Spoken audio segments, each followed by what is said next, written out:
Producer সৌমিত্রদা বসেছিল। হ্যাঁ, তুই আর আমি ভিতরে গিয়ে মানে একটুখানি ভাবলাম যে ওদের প্রোডিউসার মানুষ বসে আছে। হ্যাঁ, আমরা কেউই মানে তাকে চিনি চিনি না, না। সেই ব্যাপারে আমাদের একটা হেজিটেশন। হ্যাঁ। আমার মনে পড়ে সেই ওনার চেম্বারে গেছি কথা বলতে, তখন উনি বললেন যে তুমি এত বড় একটা চাকরি ছেড়ে এসছো। আমি বললাম যে এটা চাকরিটা তো ছেড়েছি, আমি অন্য কিছু করবো, কিন্তু সাথে থিয়েটারটা করতে চাই। তখন উনি বললেন হ্যাঁ ঠিক আছে এসো।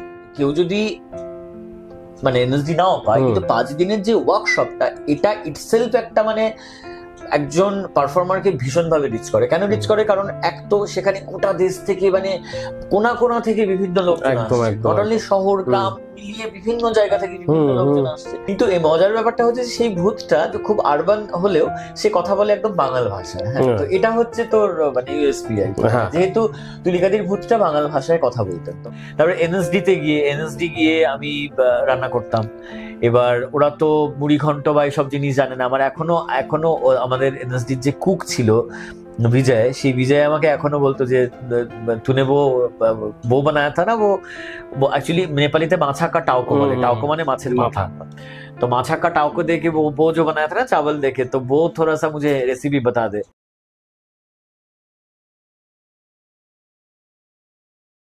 হ্যালো এভরিওয়ান, আজকে আমরা একটা আবার নতুন পডকাস্ট নিয়ে চলে আসলাম আপনাদের সবার কাছে। আর আজকে আমি খুব খুশি, কারণ আজকে আমার খুব কাছের মানুষ, যার ব্যাপারে আমি লাস্ট 2-3টা পডকাস্টে কিন্তু অনেকবার তার নাম নিয়েছি। আজকে তাকে কিন্তু ফাইনালি আজকে আমরা দুজন সে পডকাস্টটা করছি। মাঝখানে একটু ডিলে হয়েছিল because we had some plan, so পডকাস্টগুলো আসতে পারিনি। এখন থেকে আবার we are releasing every podcast নতুন করে। আর আজকে যেটা আমরা করতে যাচ্ছি, যে আজকে আমার যে প্রিয় কাছের মানুষ, যার সঙ্গে আমি এর আগেও কাজ করেছি, আর একটা আমাদের মধ্যে খুব একটা ভালো বন্ডিং হয়ে গেছে। আই গেস আপনারা সবাই বুঝে গেছেন এতক্ষণ আমি কার কথা বলেছি, কারণ আমার প্রত্যেকটা ভিডিও কিন্তু তার নাম একটা জায়গায় না একটা জায়গায় ঠিক থাকে। তো দ্যাটস নান আদার দ্যান শন মিত্র। আর শন মিত্রর সঙ্গে আমার ফ্রেন্ডশিপ 2021 থেকে। আমরা উই হ্যাড ডান একটা শর্ট ফিল্ম, অ্যান্ড সেটার জন্য অ্যাওয়ার্ডসও পাওয়া গেছে। আর আজকে তাকে নিয়ে এসেছি। আপনারা তাকে বিভিন্ন ক্যারেক্টার্সে চেনেন, আর বিভিন্ন serials, web series as well as feature ফিল্মও আপনারা দেখেছেন ওনাকে। আজকে শন মিত্রর সঙ্গে আজকে আমরা একটা আড্ডা মারবো আমাদের পডকাস্টে, তার জীবন কাহিনী নিয়ে, তার acting life and theoretical life নিয়ে।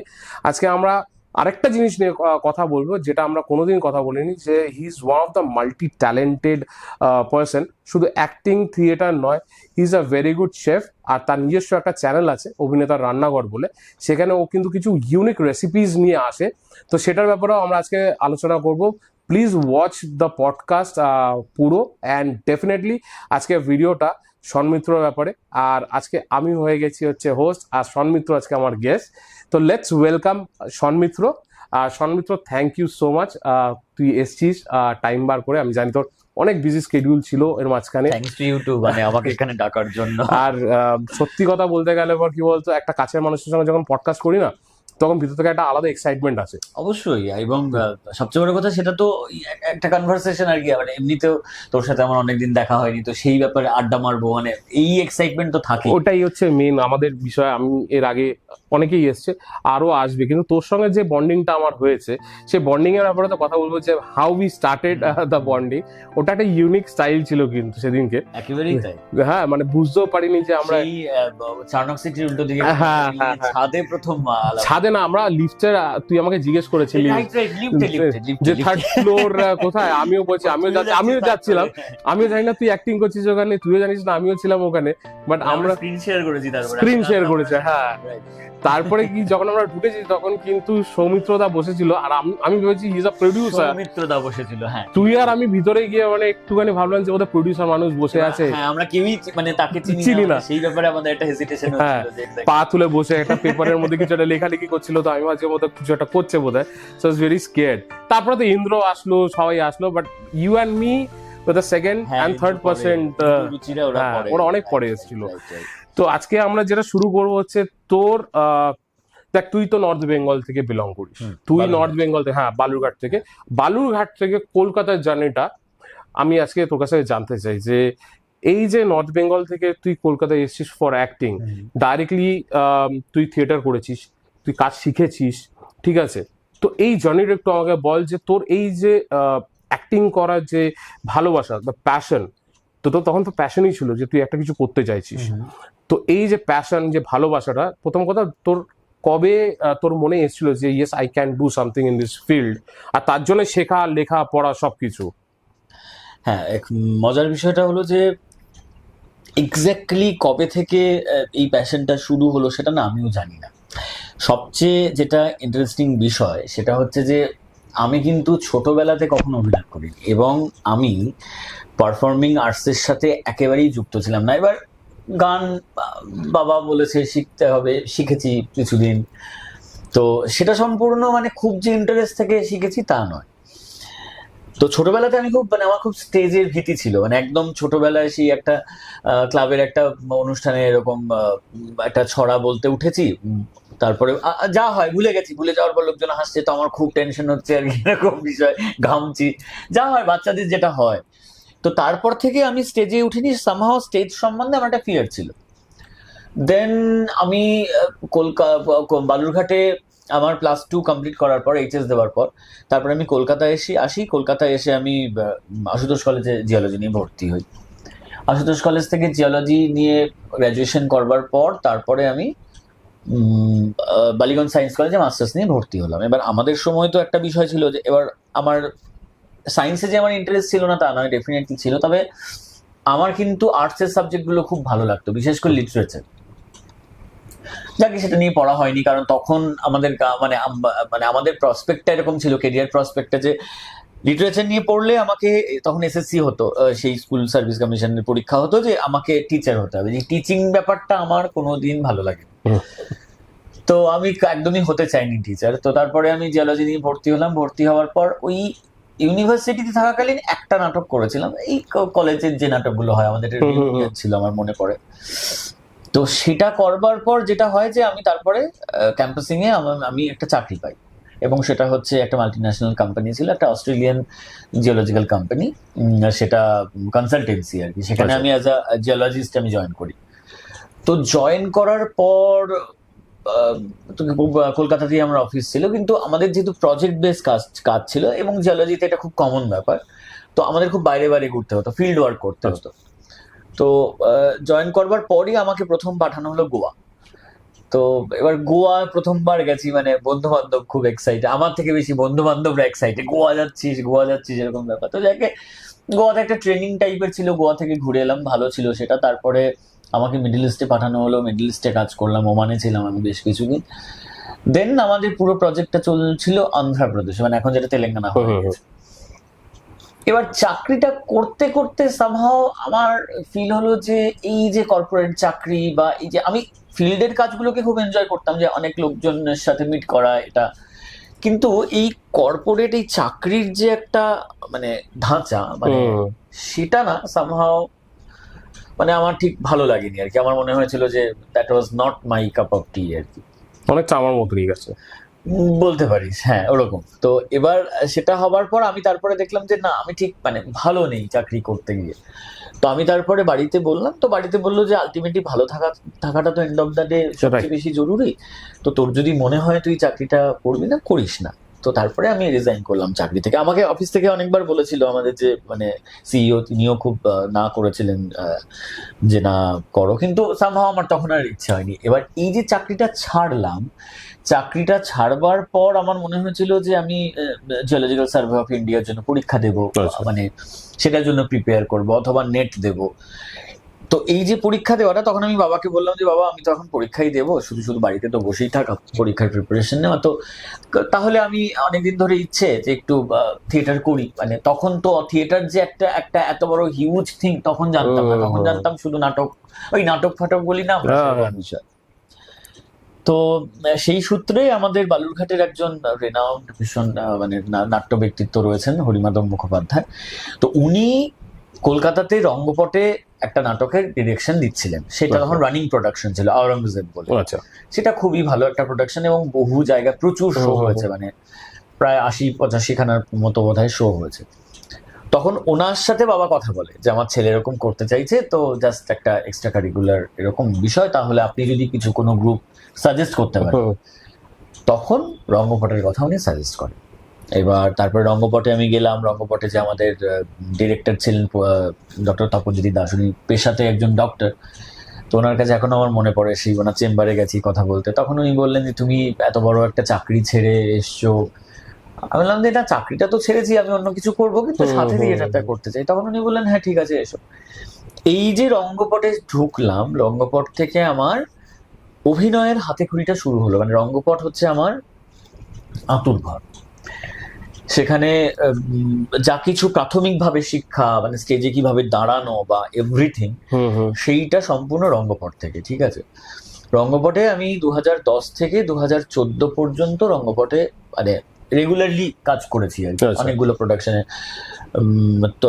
অরঙ্গজেব, তুষের আগুন, তারপরে তথাগত। মানে এইটা মানে হাতে খড়ি, এই যে 4 বছরের একটা পিরিয়ড, মানে যে আমার যেটা মনে হয় যে থিয়েটারটার সমস্ত মানে অভিনেতার তো অবশ্যই করা উচিত। কারণ এই যে স্টেজ এবং মানে কিভাবে দাঁড়াবো, নিজের বডি ল্যাঙ্গুয়েজ বা সবকিছু জানার জন্য থিয়েটারের থেকে তো ভালো কিছু হয় না। এবার তারপরে আমার মনে হলো যে আমি জানতে পারলাম যে ন্যাশনাল স্কুল অফ ড্রামাতে এরকম থিয়েটার নিয়ে পড়াশোনা করানো হয়। তারপরে আমার মনে হলো যে আমি এনএসডির জন্য ট্রাই করবো। আচ্ছা। এবং সে কারণে আমাদের রঙ্গপট আমাকে ভীষণভাবে হেল্প করলো নানাবিধ বিষয়ে, ডাক্তারদা স্পেশালি তো বিভিন্নভাবে হেল্প করলো। এবং তারপরে আমি দুবারের চেষ্টায় আমি 2013-তে প্রথম দিই, 2014-তে আমি এনএসডি সিকিমে পড়তে গেলাম। তো ওটা বেসিক্যালি 1 বছরের একটা কোর্স। এবার সিকিমেই যে গেলাম, আমার পুরো থিয়েটারের আউটলুকটা, মানে গ্রুপ থিয়েটার এক প্রকার, এবং এই যে এনএসডিতে পড়তে গেলাম, এত ডাইভার্সিফাইড একটা জিনিস, বিভিন্ন জায়গার লোকজন, বিভিন্ন স্টেটস এর লোকজন, মানে মানে ভারতবর্ষের এত এত রাজ্য, নর্থ ইস্টের তো প্রচুর লোকজন। তো এই যে একটা কালচারাল অ্যাসিমিলেশন, মানে সেইটা অ্যাজ আ হিউম্যান বিং তো আমাকে অনেক চেঞ্জ করলো। এবং আমার থিয়েটারের প্রতি বা অভিনয় বা এই কাজগুলোর প্রতি যে আউটলুকটা, সেটা সম্পূর্ণভাবে চেঞ্জ। থিয়েটারের সাথে মানে আমি আগে জানতাম যে থিয়েটার মানে বোধহয় শুধু অভিনয়টাই করা যায়, কিন্তু সেখানে যে আরো মানে এটা এত ভাস্ট, মানে ডিজাইনিং এর এত কিছু রয়েছে সেখানে। মনে কর তোর লাইট ডিজাইনিং আছে, সেট ডিজাইনিং আছে, কস্টিউম ডিজাইনিং আছে, মাস্ক অ্যান্ড প্রপস, মেকআপ, এটা সেটা সমস্ত কিছু ওখানে শেখানো হয়। আর তোরা নিজেরাই করছিস ওটা? নিজেরা করছি, এবং সমস্ত ধরনের মানে ভারতবর্ষের বিভিন্ন প্রান্ত থেকে বিভিন্ন ফ্যাকাল্টিরা আসছেন, যারা রিনাউন্ড সমস্ত ফ্যাকাল্টি, মানে এনএসডির মানে দিল্লির অ্যালামনাই। মানে শুধু অ্যাক্টিং এর উপরে তোদের নলেজটা নেই, তোদের বাকি সবকিছুর উপরে সবকিছু। মানে মডিউল আমাদের 3টে মডিউল ছিল। একটা মডিউল ছিল পুরো মানে 4 মাস করে 3টে মডিউল, 3 4 12। প্রথম মডিউলটা ছিল শুধু অ্যাক্টিং এর উপর। সেকেন্ড মডিউল যেটা, সেটাতে মানে সমস্ত টেকনিক্যালিটিজ এবং নানাবিধ জিনিস। এবং থার্ড মডিউলটা ছিল আমাদের তোর যে কি বলে ফাইনাল প্রোডাকশন, একটা ফাইনাল প্রোডাকশন আমাদের করতে হয়, যেটা খুব মানে প্রফেশনাল ইয়েটা নয়, মানে বিভিন্ন সকলে মিলিয়ে আমরা মাস্ক তৈরি করব, সকলে মিলিয়ে আমরা প্রপার্টিজ বানাবো, আমরা কস্টিউম ডিজাইন করব, সেট করব, এরকম ভাবে। তো এনএসডি থেকে আমি 2015-তে ফিরলাম। 15-তে ফিরবার পর তারপরে আমি পুরোপুরি মানে থিয়েটারে আসবার পর এখানে আমি অনেকগুলো ডিজাইনিং এর কাজ করেছি, বাইরে কিছু ডিজাইনিং এর কাজ করেছি আমি, বেশ মানে প্রচুর ওয়ার্কশপস বিভিন্ন জায়গায়, নর্থ ইস্টে বিভিন্ন জায়গায়। এটা করতে করতে করতে দেন ডিজাইনিং এ হয়তো থেকে গেলে জানি না আজ পর্যন্ত কি হতো, এদিক থেকে ক্যামেরারও বিভিন্ন কাজের অফার আসছিল। এবং সেই মুহূর্তে আমি ভীষণ অনেকগুলো ইন্ডিপেন্ডেন্ট কাজ করি। ইন্ডিপেন্ডেন্ট কাজ করবার পর এসআরএফটিআই এর অনেকগুলো কাজ করি, মানে Satyajit Ray film and television ইনস্টিটিউটের অনেকগুলো কাজ করি, ফিল্ম করি একটা। সেখানে মানে সেটাও একটা ক্যামেরার কাজ শেখার জন্য এসআরএফটি এর কাজগুলো খুব ভালো আর কি। কারণ এসআরএফটি এর কাজগুলো যেহেতু স্টুডেন্টদের দ্বারা হয় আর কি পরিচালিত, সে কারণে ওখানে এই প্রফেশনাল যে প্রেশারটা, মানে মেগা সিরিয়াল বা সিনেমাতে যে হ্যাঁ মানে ওই শটটা মানে ওরকম ভাবে একবার না হলে ঠিক আছে চলো আমি তোমাকে আর সময় দেবো না, সেটা কিন্তু নয়। তো বিগিনার্সদের জন্য তো এটা খুব ভালো জায়গা এসআরএফটি এর কাজ করবার জন্য, এবং তারা ভীষণ কোঅপারেটিভ এবং সবই মানে ফুল অফ ইউথ। তো সেইটা খুব ভালো, সেই কাজ করাটা।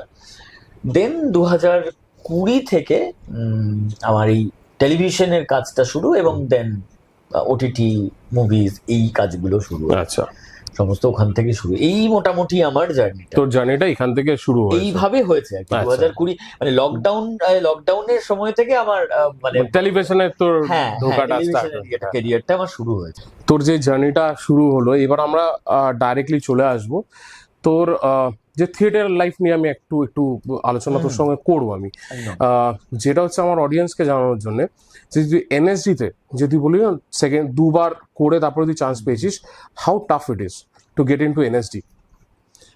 আচ্ছা, এনএসডি প্রথমেই বলে নি যে ন্যাশনাল স্কুল অফ ড্রামা তো ডেফিনেটলি ভারতবর্ষের বলা যায় যে মানে ওয়ান অফ দ্য বেস্ট। হ্যাঁ, কারণ এবং সরকার মানে যেহেতু ওখানে পড়তে গেলে তোকে আলাদা টাকা দিতে হয় না, সেখান থেকে কিন্তু আলাদা করে তোকে স্কলারশিপ দেওয়া হয়। টাফ তো বটেই মানে এখন কি কি ক্রাইটেরিয়া মনে হয় না, আমার যতদূর মনে পড়ে খুব বেশি ক্রাইটেরিয়া চেঞ্জ হয়েছে। আমাদের সময় যেটা ছিল যে যেই ছেলেটি বা মেয়েটি আসছে তাকে 6টা প্রোডাকশনে কাজ করে আসতে হতো। ওকে। তারপরে ওদের মানে প্রথমে অ্যাপ্লাই করার জন্য যে নিয়মগুলো দরকার ছিল, আর হচ্ছে তোর গ্র্যাজুয়েট হতে হতো।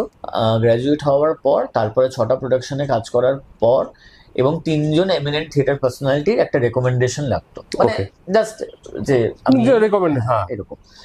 এটার পরে এবার তুই ফর্মটা পাঠানোর পর তারপরে তোর কাছে পরীক্ষার জন্য ইয়ে আসবে, তুই যে সিলেকশন হবেই তোর তার কোনো মানে নেই, তোর সিলেকশন হতেও পারে নাও হতে পারে। আচ্ছা, এই যে পরীক্ষার কথা বলছিস, সেটা কিরকম পরীক্ষা হয়? আমি সেটাতেই আসছি যে এবার পরীক্ষাটা হয় হচ্ছে যে একটা তোর প্রথমে প্রাথমিক যেটা পরীক্ষা হবে সেটা বিভিন্ন সেন্টারে হবে, মানে ইন্ডিয়ার মানে কলকাতা, দিল্লি, মুম্বাই, চেন্নাই এরকম করে 4-5, এখন অনেক জায়গায় হয়, আমাদের সময় এরকম 4টে জায়গা ছিল, 4টে জোন ওয়াইজ হতো। সেইখানে পরীক্ষাটা কিরকম ছিল, পরীক্ষার স্ট্রাকচারটা এরকম ছিল যে প্রথমে সেলফ ইন্ট্রোডাকশন লিখতে হয়, একটা রিটেন পার্ট থাকে, সেখানে সেলফ ইন্ট্রোডাকশন লিখতে হবে এবং তোর একটা যে কোনো ফেভারিট নভেল বা ফেভারিট মুভিজ বা এরকম কিছু একটা, মানে 2টো কোয়েশ্চেন থাকে। ওদের প্রথম প্রেফারেন্স হয় হিন্দিতে লিখবার, দ্বিতীয় হয় ইংলিশে, থার্ড হচ্ছে মাদার ল্যাঙ্গুয়েজ। এই 2টো হচ্ছে রিটেন। এবার রিটেনটা জমা দিয়ে দিলি, রিটেনটা হওয়ার পর কি হয়, ওখান থেকে একটা তোকে প্রপার সিলেবাস পাঠানো হয়, যেটার মধ্যে 6খানা কবিতা, 6খানা মনোলগ, নাটকের বিভিন্ন মনোলগ এবং 12খানা নাটক দেওয়া থাকে, নাটকের নাম দেওয়া থাকে। এই 6খানার মধ্যে থেকে তোকে একটা যে কোনো কবিতা প্রিপেয়ার করতে হয়, এবং ম্যান্ডেটরিলি এগুলো হিন্দিতে থাকে। আচ্ছা, তো একটা কবিতা তোকে প্রিপেয়ার করতে হবে, একটা মনোলগ প্রিপেয়ার করতে হবে, সেগুলো সমস্ত মানে বিখ্যাত বিভিন্ন মনোলগ থাকে। এবং এই যে 12খানা নাটকের নাম দেওয়া রয়েছে, তার মধ্যে যে কোনো 2টো নাটক তোকে পড়তে তো হবেই, এবং সেটা সম্বন্ধে বিভিন্ন যে যা খুশি প্রশ্ন আসতে পারে, যে ওই নাটকের হ্যামলেট চরিত্রটার কনফ্লিক্ট কি, বা ওফেলিয়া ওখানে কি মানে ওফেলিয়া চরিত্রটা কিরকম, বা মানে আমি বলছি যে এরকম ধরনের হবে। এবার তুই পারফর্ম যখন মানে ওখানে প্যানেল বসে থাকেন, ওনারা বসে থাকেন, এবার তোকে গিয়ে ওইটা পারফর্ম করতে হয়, কবিতাটা বলতে হয়, ওই মনোলগটা পারফর্ম করতে হয়। নট অনলি দ্যাট, নিজের ভাষায় যে কোনো একটা মনোলগ করে যেতে হয়, সে তুই বাঙালি হ বা নিজের ভাষায়। আমার তো অবভিয়াসলি বাংলায় ছিল সেটা। তারপরে ওই 2টো নাটক থেকে বলবে, জিজ্ঞাসা করে যে কোন 2টো নাটক তুমি পড়ে এসছো, তখন যদি বললি এই 2টো, তখন সেই 2টো থেকে যে কোনো একটা থেকে মানে ওরকম ভাবে প্রশ্ন জিজ্ঞাসা করবে কি, যে এটা কেন, ওটা কেন, এরকম। এটা হবার পর যেটা হয় যে ওনারা পারফর্ম করতে বলেন, একটা পারফরমেটিভ পিস তোকে রেডি করে নিয়ে যেতে হয়। সেটা যে যা কিছু হতে পারে, তুই যদি বাঁশি বাজাতে পারিস তাহলে একটা সেই বাঁশির হতে পারে, অথবা তুই যদি গান গাইতে পারিস গান, অথবা তুই যদি কোনো ডান্স ফর্ম করতে পারিস সেই ডান্স ফর্ম, সেটার একটা পিস করতে হয়। তারপরে করতে হয় হচ্ছে যে নিজের ভাষায় যেটা সেটা। আচ্ছা, তো এই পুরো ব্যাপারটা হয়। এবার এই যে হলো, এবার প্রত্যেকটা জায়গা থেকে, প্রত্যেকটা জোন থেকে কিছু কিছু করে স্টুডেন্টস শর্টলিস্টেড করা হয়। করানোর পর দিল্লিতে, তারপরে যারা যারা শর্টলিস্টেড হলো, দিল্লিতে তাদের একটা 5 দিনের ফাইনাল ওয়ার্কশপ হয়। আচ্ছা, মানে মনে করো গোটা দেশ থেকে 140 জনকে বাছাই করা হয়, ছেলে মেয়ে মিলিয়ে। সেই 5 দিনের যে ওয়ার্কশপটা করানো হয়, সেই ওয়ার্কশপ থেকে আলটিমেটলি তোকে 25 জন স্টুডেন্টকে ওখানে নেওয়া হয়। আচ্ছা, সো এটা হচ্ছে একটা স্ট্রেচ, বুঝলাম। তো ইটস মানে ভেরি টাফ। এবং তোর হচ্ছে ওই যে 5 দিনের ওয়ার্কশপটা, মানে কেউ যদি মানে এনএসডি নাও পায়, কিন্তু 5 দিনের যে ওয়ার্কশপটা, এটা ইটসেলফ একটা মানে একজন পারফর্মারকে ভীষণভাবে রিচ করে। কেন রিচ করে? কারণ এক তো সেখানে গোটা দেশ থেকে মানে কোনা কোনা থেকে বিভিন্ন লোকজন আসছে, নট অনলি শহর গ্রাম মিলিয়ে বিভিন্ন জায়গা থেকে বিভিন্ন লোকজন আসছে। এই যে আমার ক্ষেত্রে যেটা হয়েছিল, যে আমি কলকাতাতে থিয়েটার করেছি, এবার ওখানে গিয়ে এত লোকের সাথে দেখছি, তাদের পারফরমেন্স দেখছি, মানে 142 জন, মানে বুঝতে পারছিস। এবং সেখানে যারা মেন্টাররা তারা সমস্ত এনএসডির বাঘা বাঘা লোক, যারা রাইট। এতদিন ধরে থিয়েটার করেছেন, এতদিন ধরে পারেন। ওই যে ক্লাসগুলো, ওই যে তাদের ইনপুটস গুলো, সেটাও হিউজ থিং। মানে হ্যাঁ, মানে আমি অবভিয়াসলি এনএসডি নাও পাই আর কি, বাট ওই 5 দিনটা তোর কাছে একটা দারুণ জিনিস ব্যাপার। দারুণ দারুণ। মানে আমি মানে আমার করা এখনো পর্যন্ত বেস্ট ওয়ার্কশপ বলা যেতে পারে। আর ওখানে প্রপার ওয়ার্কশপ, প্রপার মানে, এবং অদ্ভুত অদ্ভুত সমস্ত টাস্ক থাকবে, মানে এরকম সাইট ভিজিট করানো হয়। মানে মনে কর একটা গ্রুপ, মানে এই 142 জন দিয়ে তো প্রত্যেকটা একসাথে হয় না, মনে কর 5-6টা গ্রুপ হয়। এবার একটা গ্রুপ হলো, সেই গ্রুপটাকে এরকম, আমি একটা ওয়ার্কশপের জাস্ট উদাহরণ দিচ্ছি, যে দিল্লির বিভিন্ন জায়গায় নিয়ে যাওয়া হয় গ্রুপগুলোকে। মানে মনে কর আমাদেরকে প্রথমবার নিয়ে যাওয়া হয়েছিল বোধহয় নিজামুদ্দিন দরগাতে। এবার একটা গ্রুপকে নিয়ে যাওয়া হয়েছে চাঁদনি চক, আর একটা গ্রুপকে ইন্ডিয়া গেট, এরকম নিয়ে যাওয়া হয়েছে। যাওয়ার পর কি করতে হয়, প্রত্যেককে বলা হয় যে তোমরা একটা করে ক্যারেক্টার অবজার্ভ করবে। ওকে। এবার তুই হয়তো, এবার আমি যেই ভদ্রলোককে, আমি একজন দেখলাম যে একজন ভদ্রলোক বসে রয়েছে চুপচাপ, খুব চুপচাপ, মানে এবার আমার ওই ভদ্রলোককে সামহাও একটু মানে ইন্টারেস্টিং লাগলো। এবার তুই হয়তো একজন অন্য কাউকে অবজার্ভ করবি, অবজার্ভ করার পর এবার নিজে লিখতে হয় একটা, মানে কি বলবো, গেস করে যে তার বয়স কত, তার নাম কি, তার বাড়িতে কে কে আছে, কি বৃত্তান্ত, এরকম করে একটা পুরো ওখানে বসে বসে তোকে একটা লিস্ট করতে হয়। আচ্ছা। এইবার তোকে সেকেন্ড স্টেপ হচ্ছে সেই ভদ্রলোকের সাথে কথা বলা। আচ্ছা। একদম ডিরেক্টলি কথা বলা যে দেখুন আমি এরকম একটা ওয়ার্কশপে এসেছি, তো আমাদের এরকম এরকম বিষয় হচ্ছে, তো আপনার চরিত্রটা আমার সামহাও ইন্টারেস্টিং লেগেছে, তো আপনার সাথে আমি একটু কথা বলতে চাই, আপনি কি কমফোর্টেবল? এবার যদি কমফোর্টেবল হয় তাহলে তুই কথা বললি, এবার যদি কমফোর্টেবল না হয় তাহলে হয়তো অন্য জায়গায়। ক্ষেত্রে লোকজন না করে না, এবং কোঅর্ডিনেটর থাকে, তো মানে যান আর কি, তারা বুঝিয়ে দেন। তো ওরকম ক্যারেক্টার দেখে এসে নেক্সট দিন ওই রকম একটা ক্যারেক্টার ওই ক্যারেক্টারটা আমাকে প্লে করতে হবে। আচ্ছা। মানে মনে কর তুই পার্থ, এবার তোকে আমি হয়তো অবজার্ভ করলি, বুঝলি, করে তারপর আমাকেই তোকে রিপ্রেজেন্ট করতে হবে। হ্যাঁ, এবার আমি পরের দিন পার্থ হয়ে যাচ্ছি। এবং শুধু তাই নয়, আমাদেরকে ওই যে জায়গাটায় করতে হবে সেই স্পেসটাকে পুরো নিজামুদ্দিন দরগার অ্যাম্বিয়েন্সটা করতে হবে। এবার তুই তো মানে একটা ঘরের মধ্যে তো নিজামুদ্দিন দরগাটা বানিয়ে ফেলতে পারবি না, হয়তো তুই দরগার একটা, ওই যে দরগাতে যেরকম ঝরোখাগুলো থাকে না, হয়তো একটা ঝরোকা বানালি, ঝরোকাটা অ্যাজ ইফ দেখে তোর মনে হচ্ছে ওরকম। এবং আমরা কি করতাম যে ওখানকার সাউন্ডটাকে তোর রেকর্ড করে আনতাম, রেকর্ড করে সেটা বাজিয়ে দিলাম। তো আজান হচ্ছে মনে কর, বা যা যা হচ্ছে, বা যেরকম সেরকম একটা বাজছে। এবার আমরা পুরো ওইখানে ওই মাহলটা ক্রিয়েট করলাম, ওই পরিবেশটা তৈরি করলাম। এবার যারা ফ্যাকাল্টিরা রয়েছে তারা ওখানে ভিজিট করতে আসবে। ওকে। এবার তুই কিন্তু সেখানে মানে আলাদা করে পারফর্ম করছিস না, তুই ক্যারেক্টারটা হয়ে ঘুরে বেড়াচ্ছিস। এবার ওইখানে ভদ্রলোক বসে রয়েছে, আমিও বসে রয়েছি হয়তো। এবার যদি মনে কর কোনো মানে মানে তুই ফ্যাকাল্টি, তুই এসছিস, এবার তুই হয়তো আমার সাথে এসে কথা বললি যে আপ কাহা সে আয়ে হো, কিয়া করতে হো, এরকম ভাবে বিভিন্ন ধরনের কথাবার্তা বললি, এরকম যে আমি কতটা ক্যারেক্টার হয়ে উঠতে পারলাম সেটা ওরা দেখবে। এবং হঠাৎ করে তারপরে হয়তো ওনারা থামিয়ে দিয়ে বললেন যে এখানে এমন একটা জিনিস, মানে এমন একটা কিছু ক্রিয়েট করো যেটাতে সবাই ইনভলভ হবে, এমন একটা ইনসিডেন্ট। মানে একটা প্লেসে তো সবাই সবার কাজ করছে, কেউ কেউ হচ্ছে মনে কর হয়তো কাঙ্গি বিক্রি করছে, কেউ বসে রয়েছে, কেউ হচ্ছে ফুল বিক্রি করছে, এরকম। এবার এমন একটা ঘটনা ক্রিয়েট করতে হবে যেখানে সমস্যা, এবার কি ঘটনা সেইটাও আমরা কেউ জানি না, স্পট ইম্প্রোভাইজেশন। এবার মনে কর কোনো বৃদ্ধ হয়েছে, কেউ সে হয়তো হঠাৎ করে অজ্ঞান হয়ে পড়ে গেল, চল চল চল চল তাকে নিয়ে হসপিটালে যেতে হবে, সবাই এলো, কি হচ্ছে, কিন্তু বিং দ্যাট ক্যারেক্টার অনলি, সন্মিত্র হতে পারবো না। So it's like a very interesting ব্যাপার, প্রচন্ড ইন্টারেস্টিং। মানে এটা একটা গেমের মতন। মানে এবং পরের দিন হয়তো বললো যে এই ক্যারেক্টারটাই 18 বছর পার হয়ে গেছে, 18 বছর পর এই ক্যারেক্টারটা কিরকম, সেটা সম্পূর্ণ ইমাজিনেশন, মানে পুরোটাই মেথড অ্যাক্টিং এরই বিভিন্ন পার্ট, সেগুলোকে ভাগ ভাগ ভাগ ভাগ করে বিভিন্ন ভাবে মানে শেখানো আর কি। এইটা এনএসডি বিষয়টা ছিল এরকম না, কারণ কি দেখ, সবাই এনএসডি থেকে যারা আজকে টপ স্টার হয়ে আছে সবাই মোটামুটি এনএসডি থেকেই বেরিয়েছে। আমি বলিউডের কথা বলছি, বলিউড মানে ওই জন্যই মানে আমাদের ধারণা নেই মানে হাউ টাফ ইট ইজ। কারণ দেখ, পড়াশোনার লাইনে হয়তো আমার কাছে নলেজ যে আজকে আইএস পড়তে গেলে পর কি করতে হবে, বা তোকে আজকে এমবিএ করতে গেলে পর কি পড়তে হবে, বাট এটারও একটা পড়াশোনা রয়েছে, সেটা কিন্তু আমাদের অডিয়েন্সের জানে না, অনেকে জানে না। তো এইটাই তুলে দেওয়ার একটা বিশেষ, it is not a easy job. এটার জন্য পড়াশোনা করতে হচ্ছে, আর এটার জন্য অতটাই তোকে এফোর্ট দিতে হচ্ছে যতটা আমাদেরকে পড়াশোনার জন্য এফোর্ট দিতে একদমই। হচ্ছে। এবং শুধু তাই নয়, মনে কর আমাদের ওয়ার্ল্ড ফিল্ম এবং বিভিন্ন কাল্ট যেসব নাটক রয়েছে এনএসডির বিভিন্ন প্রোডাকশন বা বিভিন্ন, সেইগুলোর জন্য আমাদের একটা দিন থাকতো, শনিবার থাকতো আমাদের শুধু স্ক্রিনিং সেশনের জন্য। রাইট।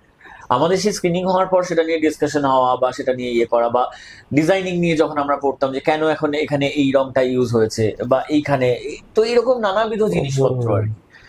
তো খুব ইন্টারেস্টিং, মানে আমি তো ভয়ঙ্কর ভাবে, আর আমি যে পিরিয়ডটা এনএসডিতে ছিলাম, মানে সিকিমে ছিলাম, গ্যাংটকে, আমি তো দিল্লিতে না, আমার গ্যাংটক, আমার ইয়ে ছিল গ্যাংটকে।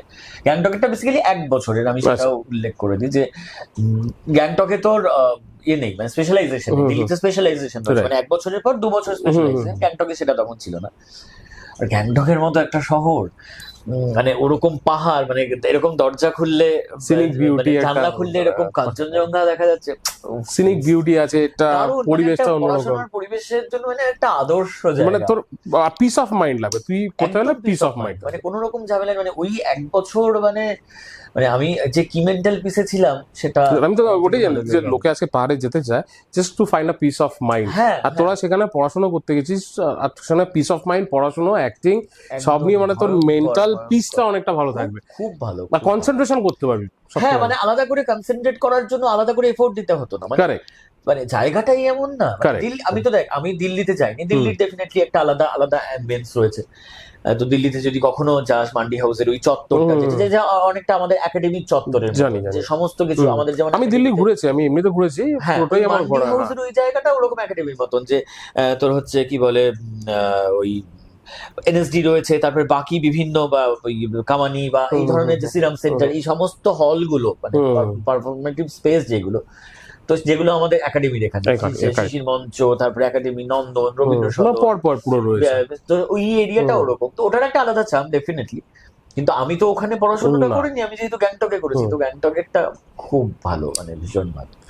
তো এবার আমি তোর সঙ্গে আসি যে 2020 পরে তুই যেটা বলি টিভি জগতে আসলি, তো টিভির জগতে যখন তুই ঢুকলি তো প্রথম কাজ কি ছিল, মানে ওয়েব সিরিজ না শর্ট ফিল্ম, মানে কি কাজ নিয়ে ঢুকেছিস, আর ওটার এক্সপিরিয়েন্স আমাকে বলিস, যে ওটার যে রোলটা তুই পেলি, ক্যারেক্টারটা পেলি, তার যে অডিশন হলো বা কিছু, তো সেই বিষয়ে তুই যদি একটু কিছু বলিস।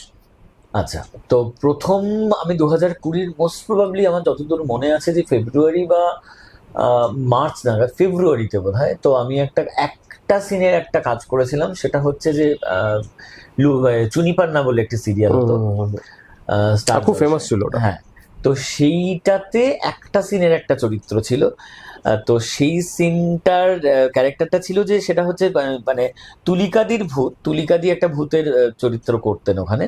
তো এবার সেই ভূতটার রূপ বদল করে একটা আমাদের মতন বয়সী একটি ছেলের রূপে আসছে, কিন্তু এই মজার ব্যাপারটা হচ্ছে সেই ভূতটা খুব আরবান হলেও সে কথা বলে একদম বাঙাল ভাষায়। হ্যাঁ, তো এটা হচ্ছে তোর মানে ইউএসপি আর কি, যেহেতু তুলিকাদির ভূতটা বাঙাল ভাষায় কথা বলতেন। তো আমার মনে আছে অনুপম দা ডিরেক্টর ছিলেন, অনুপম দা বললেন যে এই ডায়লগ গুলো তুমি একবার, আমি বাঙাল বলতে পারি, আমি নিজেও বাঙাল, জন্য বাঙাল নিয়ে আমার কোনো বলা নিয়ে সমস্যা নেই, কিন্তু বাঙালেরও তো বিভিন্ন টোন থাকে। তো অনুপম দা আমায় বলেছিলেন যে তুলিকাদির সাথে তুমি একবার কথা বলে না, যে তুলিকাদি কেমন ভাবে বলবে কথা। তো ব্যাপারটা ওরকমই ছিল যে আমি একটা জায়গায় গিয়ে একটি ছেলে আর একটি মেয়ে, মানে বিয়ে ঠিক হয়েছে, তারা ডেট করতে এসছে, এবার আমি গিয়ে বিয়েটা ভেঙে দিচ্ছি। আমি একটি ছেলে ওরকম এসে ওই মেয়েটিকে বলছি যে তুমি আমার সাথে এরকম করলা, তুমি এরকম করতে পারলা, আমার সাথে এরকম কেন করলা, তুমি ভুইলা গেছো, তুমি আমার লগে ঘুরছিলা, এই করছিলা, কত জিনিস দিছিলা, এইসব। তো কাইন্ড অফ দিস, তো ওটা খুব মজার ছিল এবং আমার করে এত ভালো লেগেছিল। একটাই সিন ছিল কিন্তু, বাট ওই বলে না মেন্টাল পিস, আমার খুব ভালো লেগেছিল। তারপরে তো ওটার পর আমি এসবিএফ এর বেশ কতগুলো কাজ করেছি, ত্রিনয়নী করেছি, কাদম্বিনী করেছি, তো তারপরে আরো অনেকগুলো, আরো বিভিন্ন প্রোডাকশন হাউসের বিভিন্ন কাজ তো তারপরে করেছি, বিভিন্ন জিতেও করেছি, কালার্সে করেছি। তো এইভাবে আমার মেগাটা শুরুটা এইভাবে, এবং তারপর থেকে এসবিএফ থেকে বিভিন্ন কাজে আমাকে ডাকা হয় আর কি, তারপরে বিভিন্ন মেগা করি, তারপরে তো আরো অন্যান্য প্রোডাকশন হাউস, সুরিন্দার গল, অ্যাক্রোপলিস, মিসিং ক্রিউ, সমস্ত প্রোডাকশন হাউসের কাজ, তারপরে তোর রাস্তাটা খুলে গেছিল, তারপরে রাস্তাটা খুলে গেছিল। তো আমি বলছি, তুই যখন তামাক করেছিলিস আমাদের সঙ্গে, ঠিক আছে, তো তখন যে এক্সপিরিয়েন্সটা তো আমরা অলরেডি আগে শেয়ার করে দিয়েছিলাম, তো তামাক করার পরে তুই বোধহয় প্রথমে কাদম্বিনীতে ঢুকেছিলিস বোধহয়, তারপর পরই তামাকটা কি 2020 এন্ডের দিকে বা 2021 মোস্ট প্রবাবলি হয়েছিল। আমাদের ইভেন্টটা 2021 হয়েছিল, 2020 শুট গুলো হয়েছিল ওই পোস্ট কোভিডে। পোস্ট কোভিড 2020-তে হয়েছিল না? হ্যাঁ হ্যাঁ And তখন আমি কাদম্বিনী শুরু হয়েছে, হ্যাঁ, শুরু হ্যাঁ। হয়েছে।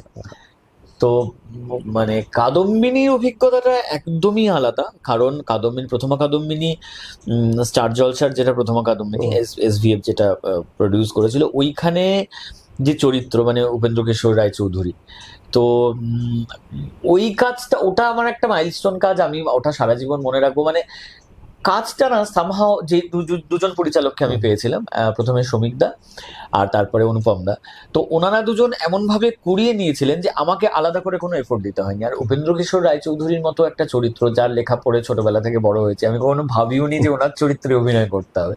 তো কাজটা এসেছিল অদ্ভুত ভাবে আমাকে। ওটার যে প্রোগ্রামার ছিল বোধহয় শুভ, হ্যাঁ, তখন আমাকে হঠাৎই ইয়ে করলো যে তোমাকে এরকম লাগবে উপেন্দ্র কিশোরের চরিত্রে, এরকম বিষয়। তো প্রথম দিনের সিনটা এরকম যে ইয়েদের বিয়ে হচ্ছে, কাদম্বিনীর বিয়ে হচ্ছে, সেইখানটায় উপেন্দ্র কিশোর গিয়েছে আর কি। তো সেইখানে, এবং উপেন্দ্র কিশোর রায়চৌধুরীর মানে চরিত্রটা, মানে সে যে তিনি যে শুধু সাহিত্যিক ছিলেন তা নয়, তিনি মানে বহুমুখী প্রতিভা মানে ছিল তার। যেরকম মানে উনি ক্যামেরা নিয়ে প্রচুর কাজ করেছেন, মুদ্রণ নিয়ে তো মানে প্রিন্টিং নিয়ে তো প্রচুর কাজ করেছেন, এরকম নানাবিধ কাজ।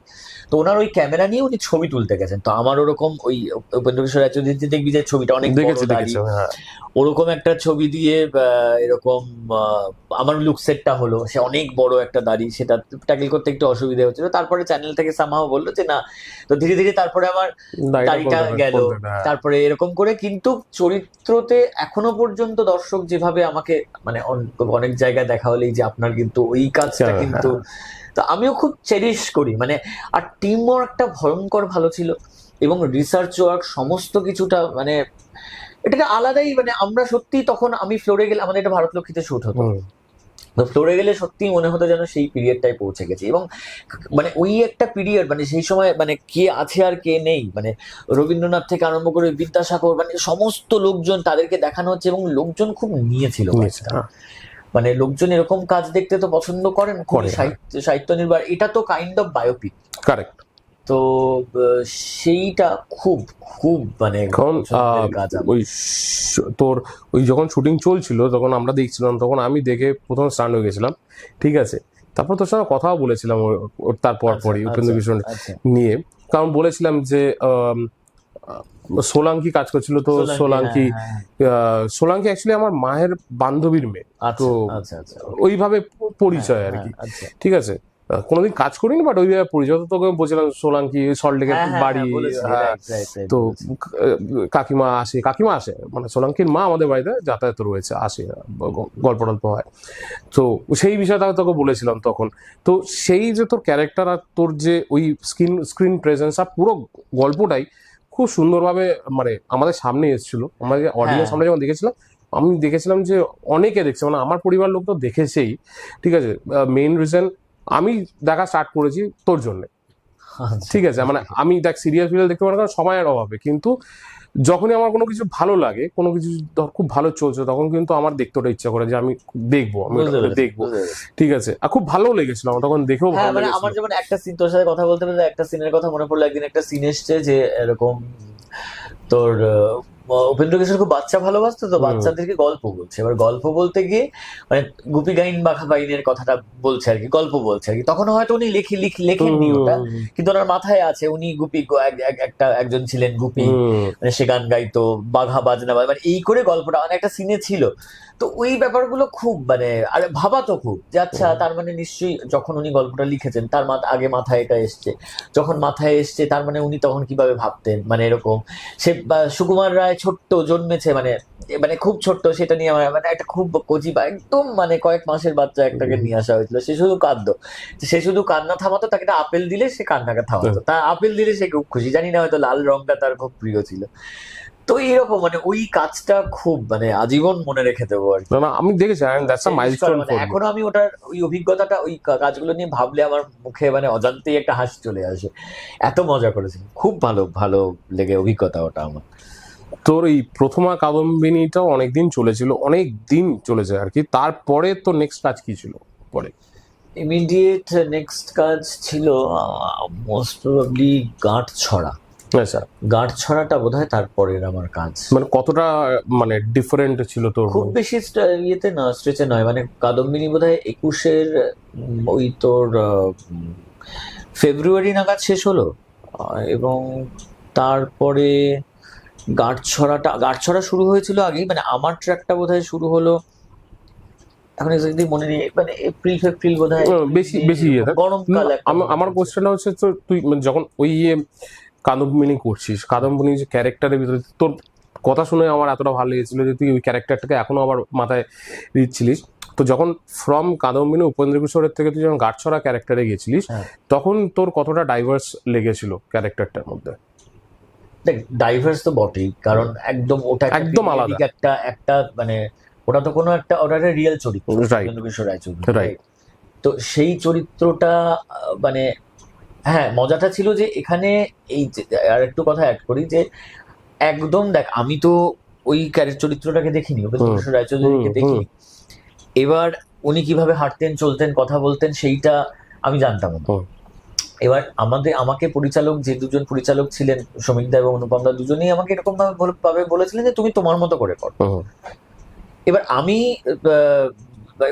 পড়াশোনা করে বা ই করে যে সেই লোকটা কিরকম হতে পারে সেরকম ভাবে, যে আমি ওরকম ভাবে যে খুব মজার লোক একটা, বাচ্চাদের নিয়ে থাকে, এবং স্ক্রিপ্টটা ওরকম ভাবে, তখন সর্বরিদি বোধহয় লিখতেন স্ক্রিপ্ট, আমার যতদূর মনে পড়ছে, যে এমন ভাবে লিখতেন যে ওইভাবে একটা বিষয় হতো আর কি।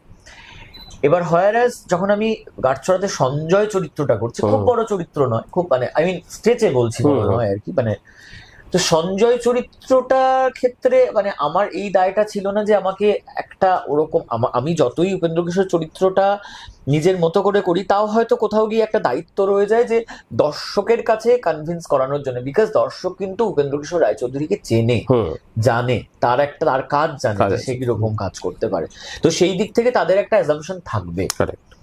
কিন্তু সঞ্জয় চরিত্রটার ক্ষেত্রে তো তা নয়। সঞ্জয় চরিত্রটার ক্ষেত্রে যখন প্রথম আমার মানে ইয়ে হচ্ছে, কি বলে, প্রথম দিনের শুট বা এরকম, দেখা যাচ্ছে যে সেখানে আমি আমার প্রথম শুটটাই আমার মনে হচ্ছে আমি বিয়ের কথা বলতে এসেছি, মানে দুতিকে বিয়ে করতে চাই সেই কথাটা বলতে এসেছি, মানে ডিরেক্টলি মেয়েটির বাড়িতে বলতে এসেছি যে আমি বিয়ে করতে চাই, আমি দায়িত্ব নিতে চাই আপনার মেয়ে। তো এই প্রথম দিনের সিনটাই আমার এরকম ছিল। তো সেই সৌমেন দা যারা ডিরেক্টর ছিলেন, তো সৌমেন দা এতটাই হেল্প করেছিল আর কি, তো সেই জন্য সেখানে পুরোটাই মানে আলাদা রকমের। অথচ দেখ, মজার বিষয় হচ্ছে যে এই কথাতেই কথায় কথায় মাথায় আসে না যে উপেন্দ্র কিশোর রায়চৌধুরীতে সেও যখন হচ্ছে বিধুমুখীকে প্রপোজ করছে, মানে সোকল প্রপোজ, তখন বলছে যে আমার বাড়িতে এই সেই, আমি কিন্তু ওরকম ভাবে বড় হইনি, মানে এইভাবে চলে এসেছি, আমি কলকাতায় শিফট করে গিয়েছি, তো আমি তোমাকে মানে আমি আপনাকে, তুমি তো না তখন, আমি আপনাকে এরকম এইটুকু দিতে পারি আর কি। আবার সঞ্জয়ও কিন্তু বিয়ের কথা বলতে এসছে, সঞ্জয় বলছে যে আমি এটা দায়িত্ব নেব, এবং সঞ্জয় খুব ভালোবাসে দুতিকে, কিন্তু দুতি ওকে পছন্দ করে না, ওদের কনফ্লিক্টটা ডিফারেন্ট, তো অন্যরকম, মানে কিছু মিলও থাকে, কিছু অমিলও থাকে। তো অমিলগুলো আমি একটু মিলের জায়গা থেকে মিলটা প্রথমে খুঁজে নিয়ে আমি অমিলটাকে বেশি মানে প্রাধান্য দিই। কেন দিই? কারণ মিলগুলো করে ফেললে তো আমি একই রকম করে ফেলবো চরিত্রগুলো, তো আমি যদি অমিলগুলো খুঁজে বার করি তাহলে আমার চরিত্রগুলো আলাদা আলাদা রকমের হবে। তো সঞ্জয় চরিত্র, তারপরে ইভেন এরকমও হচ্ছে যে সঞ্জয় বিয়ে মানে পিড়ি থেকে উঠে আসছে, এবং বেসিক্যালি দুতিওকে বলছে যে তুমি আমাকে বিয়ে করো না, তুমি চলে যাও, আমি তোমাকে বিয়ে করতে চাই না, কিন্তু ব্যাপারটা এস্টাবলিশ হচ্ছে এভাবে যে অ্যাজ ইফ সঞ্জয় চলে যাচ্ছে আর কি।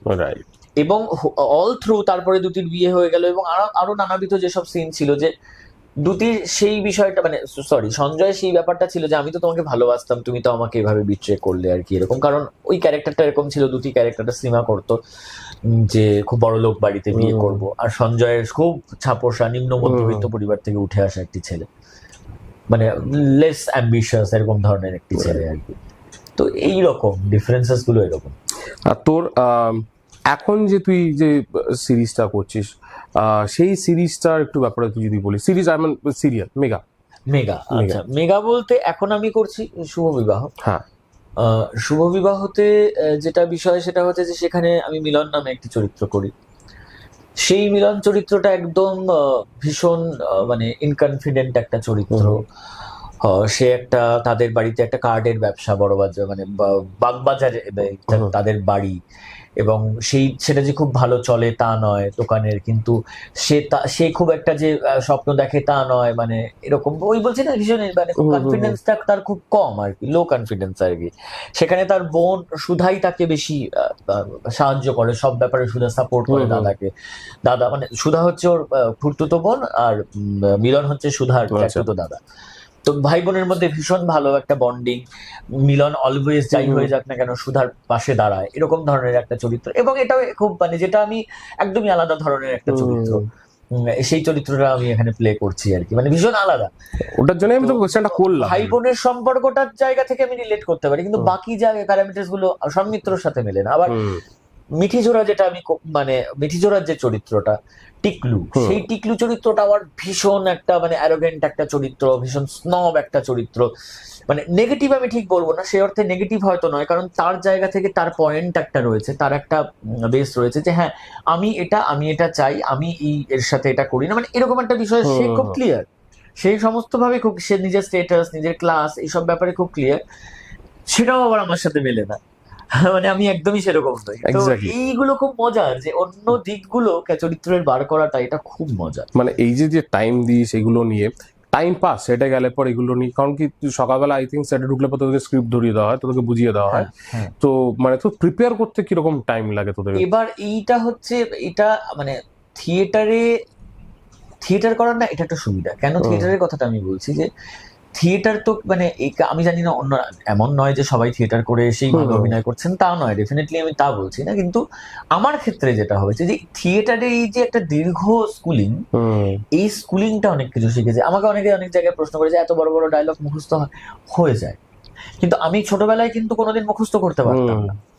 কিন্তু এক্ষেত্রে স্ক্রিপ্ট মুখস্থ হয়ে যায়। কি করে হয়, যে আমাদের মুখস্থ হওয়ার কিছুগুলো প্যারামিটার্স থাকে, মানে মনে কর যখন আমাদের মনিটর হচ্ছে, টেকের আগে যখন এক দুটো তো মনিটর হয়, মনিটরে যেমন আমি হয়তো মানে ব্যাপারটা এরকম হবে যে আমি এখানে দাঁড়িয়ে তোর দিকে তাকিয়ে এই কথাটা বললাম, বলে হয়তো আমি ওখানটায় গেলাম, ক্যামেরা প্যান করে আমার উপর গেল, ওখানে গিয়ে ওই কথাটা বলে আমি আবার তোর কাছে এলাম, দুজনের প্রোফাইলে দাঁড়ালাম, মানে এরকম করে। এবং বিভিন্ন পরিচালক বিভিন্ন ভাবে নেন, তো যারা মনে কর অনেক বড় বড় শট নেন, মানে কম থাকে, সেগুলো আমাদের পক্ষে সুবিধা হয়, কারণ থিয়েটারে তো কোনো কাজ, থিয়েটারে তো আমরা মানে মানে অনেক টাকা মানে ধরে কাজ করছি, 2 ঘন্টা ধরে হয়তো এরকমও হয়েছে যে 2 ঘন্টা আমি অনস্টেজ রয়েছে। আমি যুগপুরুষ নামে একটি নাটক করতাম, যেখানে আমি গান্ধী চরিত্রে অভিনয় করতাম, সেটার কথায় পরে আসছি।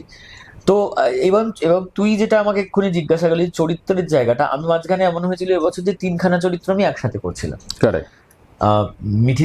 জি বাংলার 2টো মিঠিজোড়া আর পুবের ময়না, আর স্টারের হচ্ছে শুভ বিবাহ, এবং একই মানুষ, মানে মনে কর আজকে 2টো করছি, কালকে একটা করছি, মানে এরকম। এবার এই যে চরিত্রগুলো আলাদা আলাদা, আমি জানি না কতটা আমি সেখানে সাকসেসফুল হয়েছি, কিন্তু আমি চেষ্টা করতাম যে আলাদা আলাদা জিনিসগুলো বার করা। দেখ সবচেয়ে বড় কথা যে আমি 3টে চরিত্র করতে গেলে 3টে চরিত্র যে আলাদা ভাবেই কথা বলবে, অতটা ডিপলি মানে যেতে পারা যায় না, কারণ মেগার ক্ষেত্রে সেই সময়টা থাকে না। কিন্তু যেটুকু সময় থাকে তার মধ্যেও চেষ্টা করতাম, যেমন আমি অলরেডি টিকলু আর এই চরিত্রটা বললাম, পুবের ময়নাতে যে চরিত্র করতাম সেটা হচ্ছে প্রান্তিক।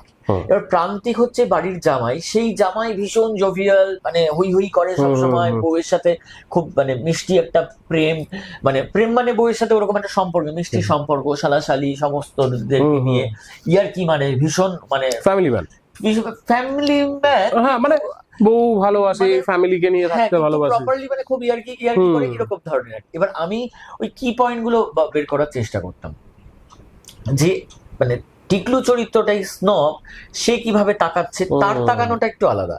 আবার মিলনের এই যে কনফিডেন্সটা সবসময়, মিলন সবসময় পেছনে হাত দিয়ে, মানে আমি ওইভাবেই একটা করার চেষ্টা করি আর কি, সে সবসময় ওইভাবে দাঁড়ায় আর কি, একটা ম্যানারিজম আনার চেষ্টা করি, মানে যেটুকু সময় পাওয়া যায় তার মধ্যে থেকে আর কি। এবং স্ক্রিপ্ট দেওয়ার পর স্ক্রিপ্ট তো মুখস্থ হয়েই যায়, তখন ওই কি পয়েন্ট গুলো ভাবি যে এইগুলো, আর প্রত্যেকটা লাইনের একটা কিওয়ার্ডস থাকে, সেই কিওয়ার্ডসটা বার করার চেষ্টা, যে এই কিওয়ার্ডস এর উপর হয়তো বেশি করে মানে এফেক্ট, মানে বেশি করে এমফাসাইজ করে আমি কথাটা বলবো, এইরকম ভাবে আর কি করার চেষ্টা করি।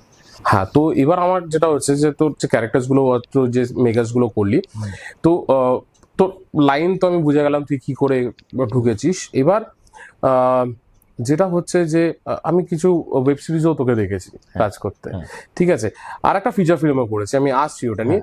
তার আগে যেটা আমি তোর সঙ্গে কথা বলতে চাই, যেটা আমি মিস করে গেছিলাম, সেটা হচ্ছে থিয়েটার আর মেগার মধ্যে তোর ডিফারেন্সটা কতটা লাগছে। দেখ, থিয়েটারে তো কন্টিনিউয়াস অ্যাক্টিং করতে হচ্ছে, মেগা তো অলমোস্ট ওরকমই হয়ে যায়। তো আমাকে একটুখানি ওটা বল যে থিয়েটার লাইফে যখন তুই থিয়েটার করেছিস, থিয়েটার স্টেজ পারফর্ম করেছিস, আর মেগাতে যখন এসে তুই কাজ করছিস, কতটা তোকে হেল্প করেছে আর কতটা তোর সিমিলার লেগেছে জিনিসটাতে? মানে মেগার লাইফটা একটু বল, থিয়েটার লাইফটা একটু বলতে পারিস। দেখ, থিয়েটার লাইফটা হচ্ছে যে আমাদের কলকাতা শহরে, আমি পার্টিকুলারলি কলকাতা শহরের কথাটাই বলছি, এবং আমি যে গ্রুপে কাজ করেছি এবং আদার্স যেসব জায়গাতে কাজ করেছি, থিয়েটারের ব্যাপারটা কিন্তু সো কল্ড কমার্শিয়াল নয়, রাইট? এবং যখনই ব্যাপারটা কমার্শিয়াল নয়, সেই জন্য অনেকটা প্যারামিটার্স গুলো বদলে বদলে যায়। আচ্ছা, যেটা মেগার ক্ষেত্রে পুরোটা আলাদা, যে মেগার স্ট্রাকচারটা হচ্ছে কর্পোরেট এবং মেগাটা একটা কমার্শিয়াল ব্যাপার। এইবারেতে থিয়েটারে যেহেতু কমার্শিয়াল নয়, সে কারণে কি হচ্ছে যে থিয়েটারে যেই প্রিপারেশনটা, একটা চরিত্র বা হোল থিয়েটারটা, সেইটা সময়টা অনেকটা বেশি, সেখানে সময় থাকে। লাইক ওখানে মানে শিডিউলিংটা কিরকম হয়, মনে কর প্রথমে স্ক্রিপ্ট রিডিং, প্রথমে একদিন ডিরেক্টর বা যে পরিচালক বা যিনি নাট্যকার, তিনি হয়তো সকলকে নিয়ে স্ক্রিপ্টটা প্রথমে পড়লেন। পড়ার পর এবার পরিচালক ধীরে ধীরে ঠিক করবেন মোটামুটি যে কোন চরিত্রটা কে করবে। এবার মনে কর একটা চরিত্র, সেই চরিত্রটা তোকেও পড়তে হচ্ছে, আমাকেও পড়তে হচ্ছে, দুজনেই আমরা পড়ছি, এবং পড়তে পড়তে যারটা ভালো লাগছে সে হয়তো ফাইনাল হচ্ছে। ওকে। এবং এটা নিয়ে কিন্তু কোনো মানে মনে কর পড়তে পড়তে মনে কর তুই তোর সিলেকশন হলো, আমার হলো না, সেটা নিয়ে কিন্তু আমাদের কোনো রকম লো ফিলিং থাকছে না। মানে তোর এটা তোলা থাকলো, মানে যদি ইন এনি কেস আমি কোনোদিন না করতে পারি, হয়তো তুই করলি বা উল্টোটা। এবার আর থিয়েটারটা বেসিক্যালি এই যে একটা থিয়েটারটা একটা যাপনের মতন মানে মনে কর সপ্তাহে তুই 3 দিন ধরে যাচ্ছিস, 3 দিন রিহার্সাল করছিস, তারপরে প্রথমে স্ক্রিপ্ট ধরে ধরে রিহার্সাল হলো, স্ক্রিপ্ট কর, তারপরে স্ক্রিপ্ট ছাড়া না দেখে রিহার্সাল বসে বসে, তারপরে এলো কম্পোজিশন ওয়াইজ মোটামুটি আমাদের সেটটা একটা খসড়া তৈরি হলো, যে এখানে একটা টেবিল থাকবে, ওখানে একটা চেয়ার থাকবে, ওখানে একটা টুডুল থাকবে, তো এইরকম কম্পোজিশন করে রিহার্সাল রুমে হলো। দেন মিউজিক এলো, মিউজিক ফেলে আমরা রিহার্সাল রুমে করলাম, রাইট? তারপরে আমরা স্টেজে গেলাম, এই স্টেজে গিয়ে তারপরে আমরা প্রথমে কম্পোজ, কারণ স্টেজে গেলে জায়গাটা মানে আজকে মনে কর এই ঘরটায় আমি মনে কর এটা কথার কথা 20 ফুট বাই 20 ফুট একটা ঘরে আমি রিহার্সাল করছি, কথার কথা। স্টেজ তো তা নয়, ঠিক আছে? স্টেজ বেশ বড়। এবার স্টেজে গিয়ে একটা কথা মনে কর ওইখান থেকে বলতে বলতে এইটুকু জায়গায় এসে আমি চেয়ারে বসে পড়তে পারছি, কিন্তু স্টেজে তো চেয়ার আর টেস্টুলটার মধ্যে ডিফারেন্সটা অনেকটা রয়েছে। সেইখানে কম্পোজিশনটা ঠিক করা, দেন মিউজিক, দেন কস্টিউম, দেন লাইট। তো এই যে একটা হিউজ ব্যাপার, মোটামুটি মানে 5-6 মাসের যে একটা স্ট্রেচ, এতে কি হয় যে এই যাপন তৈরি হয়ে যায়, একটা অভ্যেস তৈরি হয়ে যায়, এবং টেবিল চেয়ার এইগুলোর সাথে না একটা যাপন তৈরি হয়ে যায়, এবং তোর কাছে খুব ফ্যামিলিয়ার হয়ে যায়। তো তুই জানিস যে এই সোফাটার এখানটায় বসলে আমি এখানটায় হাতটা রাখতে পারবো, এখানে আমি হাতটা রাখতে পারবো, এই জায়গাটা একটু শক্ত, এই জায়গাটা এরকম। তো সেই জন্য এভাবে থিয়েটারের যাপনটা এটা, ঠিক আছে? এবার মেগাতে কি হয় যে তুই মনে কর আজকে তুই জানতে পারলি, তুই 1 সপ্তাহ পর থেকে তোর একটা শুট, এবার তুই শুরুতে গিয়েই মনে কর বলা হলো যে তোর বউ এটা, বা মনে কর বলা হলো যে পার্থ তোমার দাদা পার্থ, এবার তোর সাথে আমি কখনো কাজ করিনি, এবার প্রথম ওই সিনটা, রাইট? তো এই যে অনেক ক্ষেত্রে বলা হয় যে মেগাতে কাজ করা সহজ, বেসিক্যালি নয়। বেসিক্যালি ব্যাপারটা কিন্তু উল্টো, যে তোর সাথে তুই আমার দাদা বা আমি তোর দাদা, এই কেমিস্ট্রিটা মনে কর প্রথম দিনই একটা আমাদের খুব একটা হই হই করেছি, আরে দাদা চল এই করবো, ঘুরতে যাবো, এই করবো, এই যে তোর আমার কেমিস্ট্রিটা, কেমিস্ট্রি বন্ডিংটা তুই ভাবতে পারছিস যে প্রথমে 1-2 ঘন্টার মধ্যে তোকে তৈরি করতে হবে, এটা একটা কো-অ্যাক্টরের সাথে বিষয়। দ্বিতীয় বিষয় হচ্ছে যে তুই যে সেটটার মধ্যে কাজ করছিস, সেই সেটটার সাথে তোকে আনফ্যামিলিয়ার, প্রথমবার গিয়ে দেখছিস কোথায় কি হচ্ছে, এবার সেটার সাথে ফ্যামিলিয়ার হওয়ার জন্য মানে তার মানে তোকে কতটা ইকুইপড হতে হয়, কারেক্ট, কতটা ইকুইপ মানে মেগা সিরিয়াল মানে যে শুধু ডায়লগ বলা তা কিন্তু এক্স্যাক্টলি না, তুই হাঁটছিস, কতটা হাঁটবি, হ্যাঁ ওটা তো তোকে বলে একদম। দিচ্ছে না। এবং last but not the least যে মিডিয়াম, হুম, ওখানে থিয়েটারে তোকে দর্শক ডিরেক্টলি দেখছে, কারেক্ট। ঠিক আছে, এবং তুই হয়তো একটা কথা শুনুন মানে এরকম ভাবে হয়তো হুম। বলছিস, কিন্তু এইখানে ক্যামেরাতে তো তুই অত জোরে শুনুন বলবি না, শুনুন এরকম ভাবে বলবি, হুম। প্রথম কথা। দ্বিতীয় কথা হচ্ছে যে মানে ক্যামেরার তো এবার আজকে মনে কর তোকে খুব টাইটে ধরা রয়েছে, হুম, খুব টাইটে ধরা রয়েছে, এবার তুই তো থিয়েটার করে এসেছিস, তুই তো হাত পা নাড়িয়ে চাড়িয়ে এরকম ভাবে অভিনয় করিস, এবার তুই যদি টাইটে হাত পা নাড়াস দাদা। তোর তো হবে না। হুম, সো তোকে এগুলো বুঝতে হবে।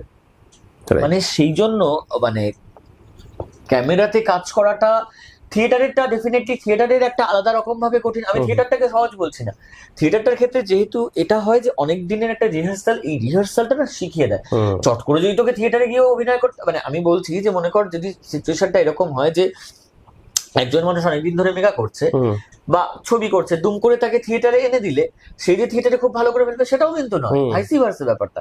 থিয়েটারের এই প্র্যাকটিসটা না থাকলে, এই রিহার্সালটা না থাকলে থিয়েটার করা খুব, তুই দুম করে গিয়ে আজকে মনে কর তোর অতগুলো দর্শক একদম পেছনের সারির তুই একটা ফিস ফিস করে কথা বলছিস কিন্তু সেই দর্শক শুনতে পাবে, correct. তা তোকে সেই টেকনিকটা জানতে হবে। হুম, তো সেটাও প্র্যাকটিস, সেই জন্য দুটোর মাধ্যম আলাদা এবং দুটো দুরকম ভাবে ইয়ে, কোনোটাকেই আমি বলতে পারবো না এটা শক্ত বা এটা সহজ, এরকম ভাবে বলা যাবে।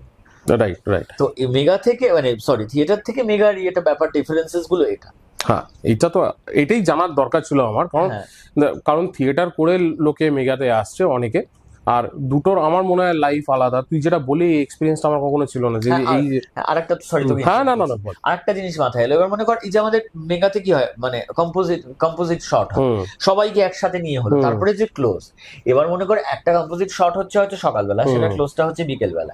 এবার তোকে মনে রাখতে হচ্ছে তুই তখন হাতটা কোথায় রেখেছিলি, মানে কফি মাগটা এখানে রেখেছিলি, রেখে কথাটা বলেছিলি না তুলেছিলি, হুম, যদিও সেগুলো দেখার জন্য মানুষ থাকেন, হুম। অ্যাপয়েন্টেড থাকে, কিন্তু সেই সেই ইমোশনটা তখন হয়তো সকালবেলা গিয়ে তুই হই হই হই হই করে সিনটা করেছিস, এবার যখন ক্লোজ দিচ্ছিস তখন হয়তো তোর সেই এনার্জিটা আর নেই, হ্যাঁ, বা হয়তো হতেই পারে তখন হতে তোর পারে। মাথা ব্যথা করছে, বা হুম। তুই সদ্য লাঞ্চ করেছিস, তোর হুম। একটু ড্রাউজি লাগছে, হতেই পারে, কিন্তু তোকে তো তখন ওটা দিতেই কিন্তু হবে। আমাকে ওই এনার্জি লেভেলটা হুম। মেনটেন করতে হবে।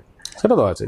তো এইরকম বিষয় মানে মজার ইন্টারেস্টিং লাগে আমার এই ব্যাপারগুলো ভাবতে এবং এক্সপ্লোর করতে, খুব ইন্টারেস্টিং লাগে। তো তোর এই মেগার থেকে আমি দেখেছিলাম তুই, আই থিঙ্ক তোর পরের কাজ বোধহয় রক্তবীজ করেছিলিস কি? মেগা রক্তবীজ করেছিলিস। রক্তবীজ ছবি, হ্যাঁ। রক্তবীজও তুই কাজ করেছিলিস, আর শুভও কাজ করেছিল, শুভরঞ্জন, হ্যাঁ, শুভরঞ্জন কাজ করেছিল, যারা আমাদের সেম প্রোডাকশনের হ্যাঁ, আন্ডারে হ্যাঁ, দুটো আলাদা আলাদা ফিল্ম হয়েছিল। তো আমি ওকে জিজ্ঞেস করেছিলাম যে তোর এক্সপিরিয়েন্স কেমন ছিল সন্মিত্রের সঙ্গে, তো কারণ ও আমাদের ওই ইভেন্টে হোস্টও করেছিল। Right right. তো তুই আমাকে বল, রক্তবীজে গিয়ে যখন তোর ওর সঙ্গে মানে দেখা হলো সেটে, তো তোর কিরকম লেগেছিল? রক্তবীজে প্রথম কথা ওর সাথে মানে পরে আমি প্রথমে ওকে মানে গড় করিনি, মানে আমরা গিয়ে পৌঁছলাম, তাহলে তোরা দুজন আলাদা টিমের ছিলি? একদম আলাদা টিম, আলাদা team। একদম আলাদা টিম। মানে ও বোধহয় রাষ্ট্রপতির যে মেজর, সহায়ক বা সেরকম কিছু একটা ক্যারেক্টার, আর তুই বোধহয় দিল্লি পুলিশের। আমি দিল্লি পুলিশের একটা ইয়েতে ছিলাম। তো এবার প্রথম দিন আমার যতদূর মনে পড়ে ওকে আমি খেয়াল করিনি, ও আমাকে খেয়াল করেছিল, পরে আমাকে বলছে সন্মিত্র দা এরকম, আমি বললাম, আরে আচ্ছা আচ্ছা। তারপরে তো আনডাউটেডলি খুবই মজা হয়েছিল, এবং আউটডোর মানে অলওয়েজ মজা। হুম। অত গরমের মধ্যে আমরা শুট করতে গেছি, গরম ছিল খুব, সেটা সত্য কথা। তো তারপরে তো আমরা যে হোটেলটাই ছিলাম সেই হোটেলে খুব মজা করেছি, হোটেলে আড্ডা মেরেছি মানে শুটিং এর পর, খুব খুব মজা হয়েছে। মানে ও একটা প্রোটিন শেকের এত বড় একটা ডাব্বার মধ্যে করে এবার সেটা নিয়েছে, বলছে খাবে খাবে কি খাওয়া, এবার ওর কাছে অনেক খাবার থাকতো, তো দেখি ওটা থেকে মুড়ি বার করছে, মুড়ি এটার মধ্যে দেখে তো মানে ওইটা নিয়ে আমরা হাসাহাসি, তো খুব খুব মজা করেছি আমরা ওটা নিয়ে। রক্তবীজে তোর এক্সপিরিয়েন্স কি ছিল ওভারঅল মুভি? ওভারঅল তো প্রথম কথা যে এই এত মানে আবিরদার মতন একজন মানুষের সাথে কাজ করা, এবং আমার এটা প্রথম ছবি, মানে কমার্শিয়াল ছবি, প্রথম বড় পর্দার কাজ, তো সেই অর্থে তো শিবুদা নন্দিতা দিয়ে ওনাদের যা হেল্প, এবং পুরো টিমটা যারা ছিল আর কি ওখানে, দীপায়ন, প্রীতম, এরা সকলে মিলে যেভাবে হেল্প করেছে, হই হই করে কাজ করে, এবং প্রচুর ওদের মানে খুব কম বয়সী ছেলে মেয়ে, এবং শিবুদার তো অবশ্যই সাহায্য ছিলই, খুবই গাইডেন্স তো ছিল, এবং আবিরদার সাথে কাজ করতে তো খুবই ভালো লেগেছে, কারণ আবিরদা এতই ডাউন টু আর্থ মানুষ একজন, তো অনেক ছোট ছোট জায়গা এরকম, আর খুব মজার মজার কথা বলে, মানে হাসতে হাসতে এমন মজার মজার কথা বলবে, খুব খুব একদিন আমরা প্রায় 24 ঘন্টা শুট করেছিলাম, সেটা কোলে মার্কেটে একটা সিন ছিল, একটা চেজিং সিন ছিল আর কি। তো খুব মজা করেছিলাম, এবং আমরা আমাদের যে টিমটা ছিল, আমি, স্বাগতম, শুভায়ন, অর্ঘ্য, তারপরে এই কি বলে অনির্বাণ, মানে সকলে মিলে আমরা খুব খুব মজা করি। মানে মনে হচ্ছিল তোরা সিনেমা করতে এসেছিস, না মনে হচ্ছিল যে বন্ধুদের সঙ্গেই একটা, কাইন্ড অফ বন্ধুদের সাথে ঘুরতে এসে ঘুরতে ঘুরতে কাজ করছি, এরকম হ্যাঁ। একটা বিষয় ছিল, খুব ইন্টারেস্টিং ছিল বিষয়। কারণ এটা দেখেছিস যে বন্ডিং হয়ে যায়, তোর সঙ্গে আমার যেরকম বন্ডিং হয়ে গেছিল, একদম দেখ, ওটার পরে কাজ করতে একদম করতে, হ্যাঁ, অন্যরকম বন্ডিং হয়ে একদমই গেছিল। তাই। আর তো ওইখানেও আমাদের ওই শুটেও কিন্তু খুব মজা হয়েছিল, খুব মজা খুব হয়েছে, খুব মজা স্পেশালি আমার ওই এখনো আমাদের সিনটা মনে আছে, আমার কাছে আছে, আমি যদিও বা এটা কোনোদিন ক্যামেরার সামনে দেবো না, সেটা হচ্ছে তোর যে কো আর্টিস্ট ছিল, একটা ডায়লগে গিয়ে বারবার আটকে যাচ্ছিল, মনে পড়ছিল? হ্যাঁ, মানে যেটা বেডরুমের সিনটা, বেডরুমের সিনে একটা ইংলিশ ওয়ার্ড ছিল, হ্যাঁ হ্যাঁ হ্যাঁ হ্যাঁ, ওটা নিয়ে আমরা গিয়ে করেছিলাম, আর ওই ক্যামেরার মধ্যে তোর ওই স্কার্ফ ছুঁড়ে মারা, ঠিক আছে? রাইট রাইট রাইট, ক্যামেরা ওটা অনেকগুলো এনজি, অনেক, হ্যাঁ, অনেক, হ্যাঁ, অনেক ঠিক, NG ঠিক, ছিল ঠিক, ওটাতে। ঠিক, ঠিক, ঠিক, তো- আমার এখন মনে পড়লো, হ্যাঁ। হ্যাঁ, ক্যামেরার মধ্যে স্কার্ফ ছোড়া ছিল একটা, ঠিক। তো আর তারপরে তো তোরা আমার বন্ডিং তো দারুণ হয়ে গেছিল ওই ইভেন একটা ওই যে ওই গানটার সিকোয়েন্সে তুই যেখানে ব্যাকগ্রাউন্ডে মাস্ক হ্যাঁ, করে হ্যাঁ, গাইছিলি, হ্যাঁ, আমি বসেছিলাম, বা চায়ের ইয়ে নিচ্ছিলিস। হুম। ইনফ্যাক্ট আমার এই তামাকের কাজটার জন্য আমার যেটা মনে পড়ে, যে আমার ওই অডিশনটা দিয়ে খুব ভালো লেগেছিল, কিন্তু আমার অডিশনটা এখন মোবাইল ক্লিপটাই নেই, যে অডিশনটা, যে মনোলগটা ইনফ্যাক্ট ওর মধ্যে আছে, তো ওই অডিশনটা আমি বেশ, মানে লকডাউনের সময়, হুম। তখন তো অঢেল সময়, সে আমার মনে আছে যে বেসিনের পাশে আমি মোবাইলটা রেখে অডিশনটা দিয়েছিলাম, মানে ট্যাপ থেকে জল নিয়ে, আমার মনে আছে, ভালো লেগেছিল আমার, ভালো লেগেছিল। আমার নিজের খুব ভালো লেগেছিল অডিশনটা দিয়ে। আমার ওটা হয়ে গেছিল হচ্ছে অ্যাক্সিডেন্টাল, মানে অ্যাক্টিংটা চলে এসেছিল আমার অ্যাক্সিডেন্টাল, মানে ওদের প্রি প্ল্যান ছিল সবকিছু। আচ্ছা, আমি আই ওয়াজ নোওয়্যার, মানে আমি কোথাও ছিলাম না, জাস্ট আমি একদিন আগে বোধহয় আমার একটা নর্মাল, আমি একটা গিটারের ওই যে আউটফিটটা পরেছিলাম না, ওটা দিয়ে একটা মিউজিক ভিডিও বানিয়েছিলাম। তো সেই মিউজিক ভিডিওটা ইন্দ্র দেখেছিল আমার, ঠিক আচ্ছা। আছে? ইন্দ্র দেখে আমাকে ফোন করেছে, ইন্দ্রর সঙ্গে আমার বহু বছরের বন্ধুত্ব, হ্যাঁ হ্যাঁ, বুঝেছিস তো? শুনেছি তো সেটা। তো ইন্দ্র আমাকে ফোন করে বলেছে যে তুই তো এখনো মিউজিক করছিস না? হ্যাঁ, আমি মিউজিক তো কন্টিনিউ করছি। তো বলছে যে তাহলে একটা কাজ কর, আমার এই তামাক ফিল্মটার একটা মিউজিক ডিরেক্টর রয়েছে, তুই ওর সঙ্গে কাজ কর। আর ওটার মিউজিক, মিউজিক ডিরেক্টর আমি হয়ে গেছিলাম পরে। হ্যাঁ আমি তো তাই জানি। হ্যাঁ, হ্যাঁ, ওটা মিউজিক ডিরেক্টর আমি ছিলাম, আমি তোকে স্টোরিটা বলছি কি হয়েছে। তো বলছি তুই অমুক মিউজিক ডিরেক্টরকে তুই অ্যাসিস্ট করিস, ঠিক আছে? মিউজিক তুই দিবি, বাট উনি যেরকম ভাবে গাইড করবে সেইভাবে তাহলে তুই অ্যাসিস্ট করিস। আমার ঠিক আছে, আমি করবো। মানে ফার্স্ট টাইম ওটা হচ্ছে ফার্স্ট আমার তোর শর্ট ফিল্মের আমার কাজ, আচ্ছা। ঠিক আছে? আচ্ছা। আর তারপর আমাকে বলছে যে তোর যে আউটফিটে তুই যে কাজ করেছিস ওটার আমার শর্ট লাগবে। আমি বললাম কি শর্ট নেবে? বলছে না, ওই ক্যারেক্টারটা আমি তোর বাড়িতে আসছি তোকে বোঝাতে। আমরা ঠিক আছে, আসো। এসে ক্যারেক্টারটা বোঝালো যে তোর একটা ছায়া আমি থাকবো, ওরকম ভাবে মাস্ক করা। আমার ঠিক আছে, আমি করে দেবো, আমার কোনো অসুবিধা নেই, ঠিক আছে? তো এইভাবে সূত্রে এবার আমি যখন এবার আমাকে বলছে যে তাহলে তুই যেহেতু আমি মিউজিক লাইনের সঙ্গে রয়েছি, আমাকে বলছে তোর কোনো চেনা জানা স্টুডিও আছে যেখানে ডাবিংটা আর মিউজিকটা আমি করতে পারবো? না, হ্যাঁ আমার চেনা জানা আছে। ডাবিংটা ইনফ্যাক্ট হয়েছিল তো তেঘুরিয়ার, তেঘড়িয়ার ওটা। তো হ্যাঁ, হ্যাঁ, হ্যাঁ, ওই ডাবিং স্টুডিওতে আমি এর আগে কাজ করেছি না, আমার মিউজিক ভিডিওই হয়েছে ওখানে, ঠিক আছে? তো আমার চেনা জানা ছিল, আমি ধ্রুবর সঙ্গে আলাপ করিয়ে দিলাম, বললাম যে তুমি এখানেই করো, কোনো প্রবলেম হবে না, ঠিক আছে? টাইমিং স্কেডিউল নিয়ে তোমার কোনো প্রবলেম হবে না, প্লাস আমি বসে ওখানে ঠান্ডা মাথায় কাজ করতে পারবো, যেহেতু আমার চেনা জানা স্টুডিও। তো অনিমেষ বলে একজন মিউজিক ডিরেক্টর ছিল, অনিমেষ আমার অনেক কাজ ছিল, তো অনিমেষ এসছে, আমিও এসছি। এবার আমার যখন মিউজিকটা স্টার্ট হয়ে গেছে না করা, বানানো বা কিছু, তখন ইন্দ্র বলছে তুই এত ভালো মিউজিক করছিস, তাহলে অনিমেষকে রেখে আমি কি করবো? তাহলে অনিমেষকে সরাচ্ছি, তুই মিউজিক ডিরেক্টর হয়ে যা। কারণ আমার কোনো প্রবলেম নেই, তুমি তো শুধু নামটাই দেবে। কারণ পুরো যে মিউজিকটা রয়েছে, বিজিএম বা ট্র্যাকস গুলো আছে, সেটা সব আমার নিজে হাতে বানানো, ঠিক হ্যাঁ, আছে? ইভেন তুই মনে কর তোর আর আমার যে ওই একটা মানে পোস্টারের জন্য একটা সেই চেঁচিয়ে চেঁচিয়ে ওই ছাদে ওটা খুব পছন্দের হ্যাঁ। ছবি আমার, এবং ওখানে অনেক ড্রোন শটের অনেকগুলো drone নেওয়া shot ছিল, ছিল, হ্যাঁ। নেওয়া হয়েছিল ওখান থেকে, ভালো, খুব খুব মজা হয়েছিল বেশ। আসলে এইগুলোই থেকে যায়, মানে হ্যাঁ, একদম। কাজটা তো কাজই, কিন্তু কাজের সাথে এই প্রাপ্তিগুলো রয়ে যায়। তারপর আমাদের পোস্ট ইভেন্ট আমি কোনোদিন এরকম দেখিনি, এত সুন্দরভাবে একটা ইভেন্ট হয়েছে শর্ট হ্যাঁ, ফিল্মের eventটা জন্য। খুব সুন্দর, মানে ইভেন্টটা খুব সুন্দর ভাবে, মানে ওয়েল অর্গানাইজড, প্রপার একটা ইভেন্ট করেছে, সুন্দর ভাবে হয়েছিল। আর সব থেকে ভালো হয়েছে রিকগনিশন গুলো পাওয়া গেছে ওখান থেকে। হ্যাঁ, এরকম হ্যাঁ। শর্ট ফিল্মে চট করে ওটিটিতে লঞ্চ হচ্ছে সবকিছু হচ্ছে, কিন্তু রেকগনিশনটা পাওয়াটা খুব কমে যায় আনটিল আনলেস তুই একটা বিশাল বড় ব্যানারে কাজ করছিস। এগুলো তো শর্ট ব্যানার, কারণ রাজীব প্রোডাকশনস একদমই আপকামিং প্রোডাকশন ছিল, ঠিক আছে। তো সেই ক্ষেত্রে যখন অত সুন্দর একটা জিনিস করছে, প্রেস মিডিয়াও এসেছিল, আই ওয়াজ ভেরি স্টান যে প্রেস মিডিয়া এসে কভার করেছে, ভালো কভারেজ পাওয়া গেছে যে ওটার জন্য। তারপর রাজরাজিকা নিউজে তো আমরা এসেছিলামই, আমরা যখন বাড়িতে বসে ইন্টারভিউ করলাম, একটা রাজরাজিকা নিউজ চ্যানেল, যেটা আমার বাড়িতে বসে কথা হয়েছিল, ওটা একটা নিউজ চ্যানেলের জন্য হয়েছিল, আই থিঙ্ক ঝাড়খণ্ড বা কোথাকার একটা নিউজ চ্যানেল, কারণ আমাদের তামাকটা পুরো হিন্দিতেই হয়েছিল। হ্যাঁ, তো ওই জন্য ওটা একটা ইয়ে হয়েছিল ভালো, ওটা রেসপন্সও ভালো পাওয়া গেছিল। তো এইগুলো তো আমাদের চলতে থাকলে, এবার আমি তোমার রক্তবীজের থেকে এবার আমি আসছি যে ওটিটি তো কবে ঢুকলি? OTT I mean web series. Web সিরিজে আমার ওয়েব সিরিজে প্রথম কাজ হচ্ছে 2022-এ সরস্বতী পুজোর আগে। আমার মনে আছে আমি সেদিন একটা জায়গায় যাচ্ছিলাম, এবার হঠাৎ করে আমার কাছে একটা ফোন আসে একটা চরিত্রের জন্য, সেটা শাহানাদির প্রোডাকশন ছিল মোস্ট প্রবাবলি। সেটা হচ্ছে তোর শাহানাদির স্ক্রিপ্ট ছিল, সেটা হচ্ছে তোর ওটার নাম ছিল হচ্ছে তোর রক্তকরক, জি5। আচ্ছা, সেইটা আমার প্রথম কাজ ওটিটিতে। তারপরে আমি করি হ্যালো রিমেম্বার মি এর একটা সিজন করি।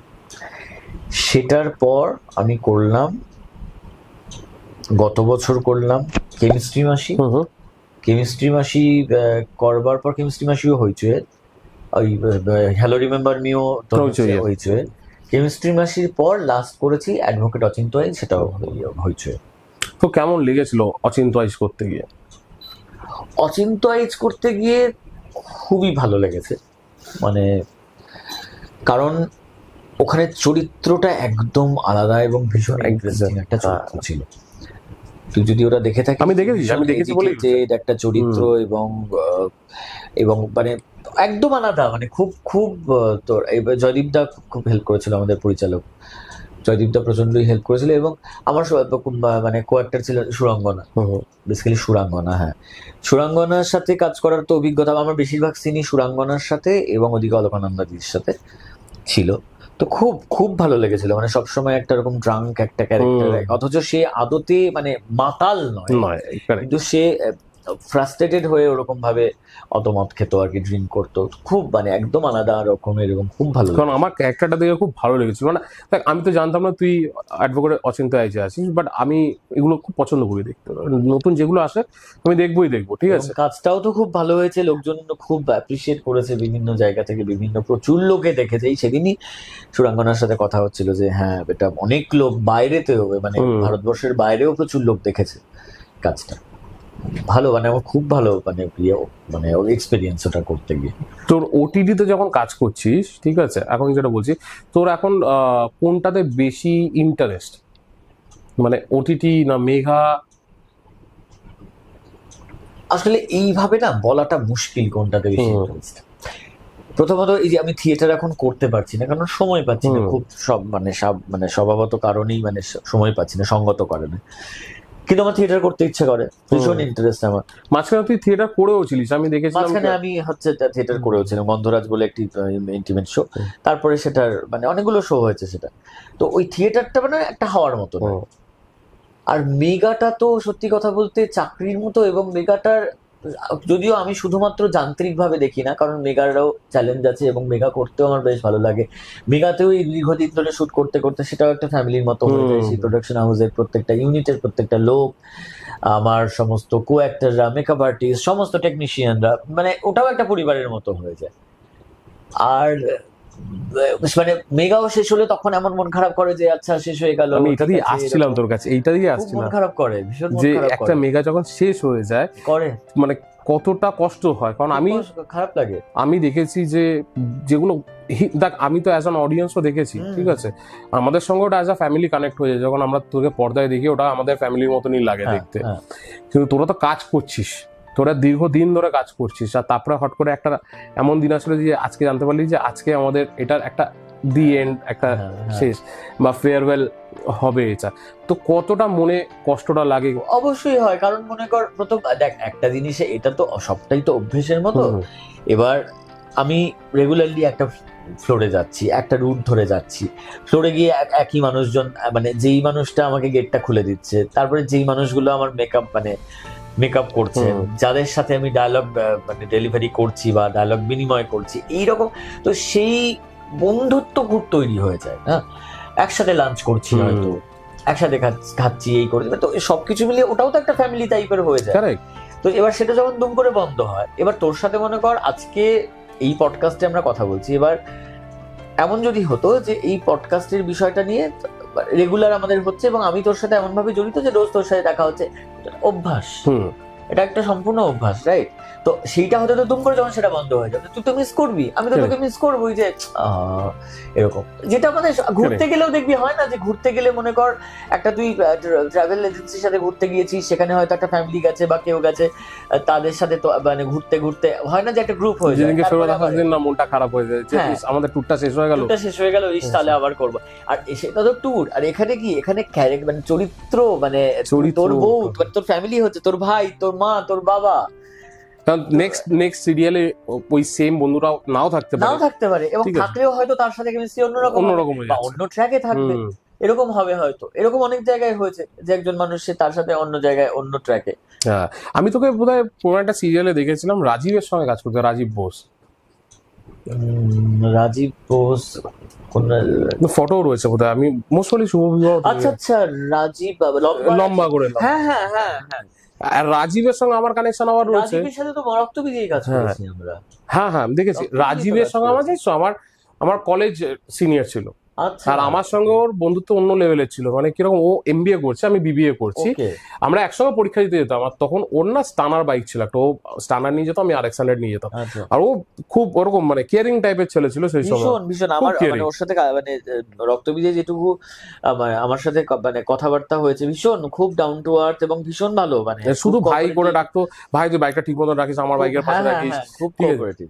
তো ওর সঙ্গে তারপরে মানে রতশ্রী যে মেয়েটা আছে, যে দেবী এখন অভিনেতা, যে সুচিত্রা সেনের উপরে যে বায়োপিকটা হয়েছিল, সেই বায়োপিকের যে মেয়েটা কাজ করেছে, রতশ্রী বলে। তো রতশ্রী, আমি, রাজীব একই কলেজের ছাত্র ছিলাম। আচ্ছা, আর রাজীব তখন থেকেই তোর অ্যাক্টিং মানে তখন ঢোকেনি, মানে ও তখন মডেলিং ক্যারিয়ারটা নিয়ে ঢুকেছিল। তো আমি দেখে খুব খুশি ছিলাম, তুই ওর সঙ্গে রয়েছিস, আমার রাজীবের সঙ্গে ভালো বন্ডিং, তোর সঙ্গে আরো অন্যরকম বন্ডিং, ঠিক আছে, তো একসঙ্গে কাজ করছিস। তো আমি একদিন ভাবছিলাম, জিজ্ঞেস করবো তো কেমন লাগছে, কারণ রাজীবকে আমি না ওই অ্যাক্টিং লাইনে কোনোদিন দেখিনি, ওর সঙ্গে আমার কলেজে একটা আলাদা, ওই সময় ওই তখন ও বলছে আমি ঢুকবো করতে করতে করতে করতে হয়েছে এরকম। আমার অনেক চেনা পরিচিত আছে, কিন্তু বন্ডিংটা বলতে গেলে জানিস তো, মানে তোর সঙ্গে, তারপরে শুভরঞ্জনের সঙ্গে একটা অন্যরকম, মানে আমি ফ্রিলি তোর সঙ্গে কথা বলতে পারি যে ভাই এটা হচ্ছে, ওটা তো মানে রয়ে গেছে আর কি, মানে এই এতদিন তো মানে এতদিন পর দেখা হলো, প্লাস মনে কর সেই কাজটাও তো অনেকদিন হলো হয়েছে, তারপরেও রয়ে গিয়েছে। হ্যাঁ হ্যাঁ, দেখতে দেখতে অলমোস্ট 4 বছর হয়ে গেছে। হ্যাঁ, ঠিক আছে, অলমোস্ট 4 বছর, কিন্তু মনেই হয় না যে 4 বছর হয়েছে কাজটা করেছি। মনে সত্যিই মনে হয়, ঠিক আছে, এই তো কিছুদিন আগে কাজটা করেছি, যদিও ইন্দ্রকে নিয়ে এসেছিলাম, ইন্দ্র করেছে আমার সঙ্গে পডকাস্ট, তারপরে শুভরঞ্জনকে। আচ্ছা, ইন্দ্রপটা, হ্যাঁ হ্যাঁ, ইন্দ্র করেছে, ওকে দিয়ে আমি করলাম একটা ডিরেক্টর স্পেশাল করলাম, ঠিক আছে। তারপরে শুভরঞ্জন করলো। আচ্ছা, তো আমার ইচ্ছে ছিল যে ওর মাঝখানে তোকে রাখা, তো যাই হোক, ডেট সেরিমনি তারপর এটা সাকসেসফুলি হলো, ঠিক আছে। কথা হচ্ছে আমাদের, মানে এটা একটা বিশাল ব্যাপার। তারপর আমার বিয়েতে তুই এসেছিলিস, আই থিঙ্ক লাস্টে আমার বিয়েতেই তোর সঙ্গে আমার দেখা হয়েছিল 2022-এ। হ্যাঁ হ্যাঁ, বিয়েতে, তারপরে বিয়েতেই তোর সাথে দেখা হ্যাঁ, হয়েছে। তারপরে আজকে এইখানে, কিন্তু ফোনে আমরা ফোনে কন্টিনিউ তো কথাবার্তা হয়েছে। ফোন আর এখন সোশ্যাল মিডিয়া যুগ, ফেসবুক, হ্যাঁ, ইনস্টাগ্রাম তো। আর এবার আমি তোকে বলছি যে রক্তবীজের ব্যাপারটা হয়েছিল, এইবার তোর আপকামিং প্ল্যানস কি আছে, কিছু রিভিল করবি? আপকামিং প্ল্যানস বলতে আপকামিং শুট বা কিছু একটা চলছে, কিন্তু সেটা এখন Reveal করবি না। করাটা বারণ। তো কাউকে বল ফলো করতে, এখানে অডিয়েন্সকে বল যে তোকে ফলো করতে, যে তুই এরকম একটা ধামাকা নিয়ে আসবি। না, ধামাকা নতুন একটা সিরিজের কাজ চলছে, সেটা এখন বলাটা বারণ। তো আপনারা নিশ্চয়ই জানতে পারবেন খুব তাড়াতাড়ি। ইনস্টাগ্রাম পেজ তো সৌমিত্র ভৌমিক, সেখানে আমার ইনস্টা হ্যান্ডেল, সেখানে চোখ রাখুন, দেন জানতে পারবেন। ফেসবুকে অবশ্যই রয়েছি, ফেসবুকেও সন্মিত্র ভৌমিক আমার পেজের নাম। তো ওখানে দেখতে পাবেন। এখন রিভিল করছি না, এটা আমি এখন রিভিল করবো না, ওই জন্য বলে যে তোকে ফলো করতে হবে। শুটটা জাস্ট শুরু হয়েছে, ফলো করুন, তাহলে তো সব জানতে পারবেনই। মানে এটা নিয়ে তো আলাদা করে আর বলবার কিছু নেই। তোর এই অভিনয়ের জার্নি, তোর থিয়েটার লাইফের জার্নি, এটা মোটামুটি আমরা সবাই আজকে এই অডিয়েন্স সবাই জানতে পারলো যে কিসের মধ্যে দিয়ে তুই গেছিস, কি স্ট্রাগল করেছিস, আজকে যে সাকসেসটা পেয়েছিস সেই সাকসেসটা আমরা চাই আরো বেশি সাকসেসফুল হও, আরো বেশি সাকসেসফুল হও, Thank you, আরো thank বেশি you screen so time much. আমরা দেখতে চাই তোকে, আর বিভিন্ন বিভিন্ন ক্যারেক্টার চাই। তো এটার পরে যেটা আসবো যে দেখ, সবাইকে আমি বলছি যে শুধু অভিনয় নয়, সন্মিত্র কিন্তু আরেকটা জিনিসে কিন্তু খুব ট্যালেন্ট আছে, আর সেটা অনেকেও জানে যারা ওকে ফলো করছো ফেসবুকে বা ইনস্টাতে। ওর নিজস্ব একটা চ্যানেল আছে, একটা পেজ আছে, আর সেটা হচ্ছে অভিনেতার রান্নাঘর। তো অভিনেতা রান্নাঘর, ও হচ্ছে ব্রিলিয়েন্ট শেফ, যেটা কিন্তু অনেকেই রিভিউ করেছে। ওর কো অ্যাক্টর যাদেরকে খাইয়েছে, অবভিয়াসলি আমরা সেইটার বিষয়ে কথা বলবো, কিন্তু তার আগে আমি তোর সঙ্গে কথা বলতে চাই যে এই রান্না, এই যে কুকিংটা তোর কবে থেকে ভালো লাগলো অ্যাজ এ প্যাশন, বা এটা আমি তো দেখছি তুই মন থেকে করছিস, যেরকম অ্যাক্টিংটা তুই মন থেকে করছিস, কুকিংটাও মন থেকে করছিস, তো এইটা কবে থেকে হলো? এই পডকাস্টের শুরুতেই তুই জিজ্ঞাসা করেছিলি যে আমি অ্যাক্টিংটা কবে থেকে করি, Correct. বা আমি বলতে পারলাম না যে তোকে Exactly, ছোটবেলায় হ্যাঁ। করিনি। রান্নাটা কিন্তু আমি ছোটবেলাতেও করতাম। আচ্ছা। মানে আমার এখনো মনে আছে যে এটার সাথে ওটা মিক্স করে, বিস্কুটের গুঁড়োর সাথে এটা মিক্স করে, মানে জাস্ট ফর ফান হুম। আর কি, ঠিক আছে, এরকম ছোটবেলাতেই করতাম। তারপরে তো বাড়িতে থাকাকালীন ছোটবেলাতে চাউমিন করা বা এগুলো করেছি। এইবার তারপরে কলেজে আসবার পর এবার রান্নাতে আমি যেমন অ্যাক্টিং এর ব্যাপারটাতে আমি বুঝতে পারিনি যে অ্যাক্টিং ব্যাপারটা আমার ইন্টারেস্ট ছিল, হোয়ারাস রান্নার ব্যাপারটাতে কিন্তু আমার ছোটবেলা থেকে ইন্টারেস্ট ছিল। তারপরে আমি যখন কলকাতায় পড়ছি জিওলজি নিয়ে গ্রাজুয়েশন, তখন আমার দমদমে আমি থাকতাম, তখন আমার ফ্ল্যাটে অনেকবার পিকনিক হয়েছে, আমি রান্না করেছি, এরকম হয়েছে। তারপরে যখন হস্টেলে ছিলাম, হস্টেলেও রান্না করেছি। হস্টেলে আমাদের পিকনিকে সে এত বড় সেই উনুন নিয়ে, মানে ওই সেই স্টোভ গুলো নিয়ে ওখানে রান্না করতাম। তারপরে হস্টেল ছাড়বার পর থেকে যখন আমি মানে একলা থাকা শুরু করলাম, তখন থেকে তো রেগুলার রান্না করি। আর বলি আমি শেফ নই, আমি কুক, নিজেকে হোম কুক বলতে পছন্দ করি, শেফ নয়। শেফ হলে অনেক মানে তার অনেক আলাদা মাত্রা থাকে, কিন্তু তার থেকেও কিন্তু তুই কিন্তু কম যাচ্ছিস না, সেটা নিয়ে আমি আসবো, আমি কেন বললাম তোকে কথাটা, সেটা নিয়ে আমি আসবো। তো হোম কুক বলতে আমি পছন্দ করি নিজেকে। তো আমি তখন থেকে এই মোটামুটি দীর্ঘদিন, মানে 10-12 বছরের ওপর থেকে রেগুলার রান্না করি। আমি তো বাইরের খাবার খাই না, নিজের রান্না নিজে করেই খাই। তো রান্নার ব্যাপারটা প্রথম থেকেই ছিল, এবং এই ব্যাপারগুলোকে হয়তো কিছু কিছু জায়গাতে অ্যাক্সেলারেট করেছে হচ্ছে আমার পিসিরা, তারা খুব ভালো রান্না করে, তারা ইন্টারেস্ট জুগিয়েছে যে এটা এইভাবে করা যেতে পারে। আমার এক পিসি, কোন্নগরে এক পিসি থাকে, সেই পিসি তো খুব বলতো যে চল আমরা এক সময় গিয়ে, তখন ওই জি বাংলার রান্নাঘর বা কিছু একটা প্রোগ্রাম হতো, তো বলতো আমরা যাবো, এটা চলো খুব ভালো হয় এরকম। তারপরে এনএসডি গিয়ে আমি রান্না করতাম। এবার ওরা তো মুড়ি ঘন্ট বা এইসব জিনিস জানে না। আমার এখনো আমাদের এনএসডির যে কুক ছিল विजय, সেই বিজয় আমাকে এখনো বলতো যে তুনে বো বানায়া থা না, वो एक्चुअली নেপালিতে মাছা কা টাউকো বলে, টাউকো মানে মাছের মাথা।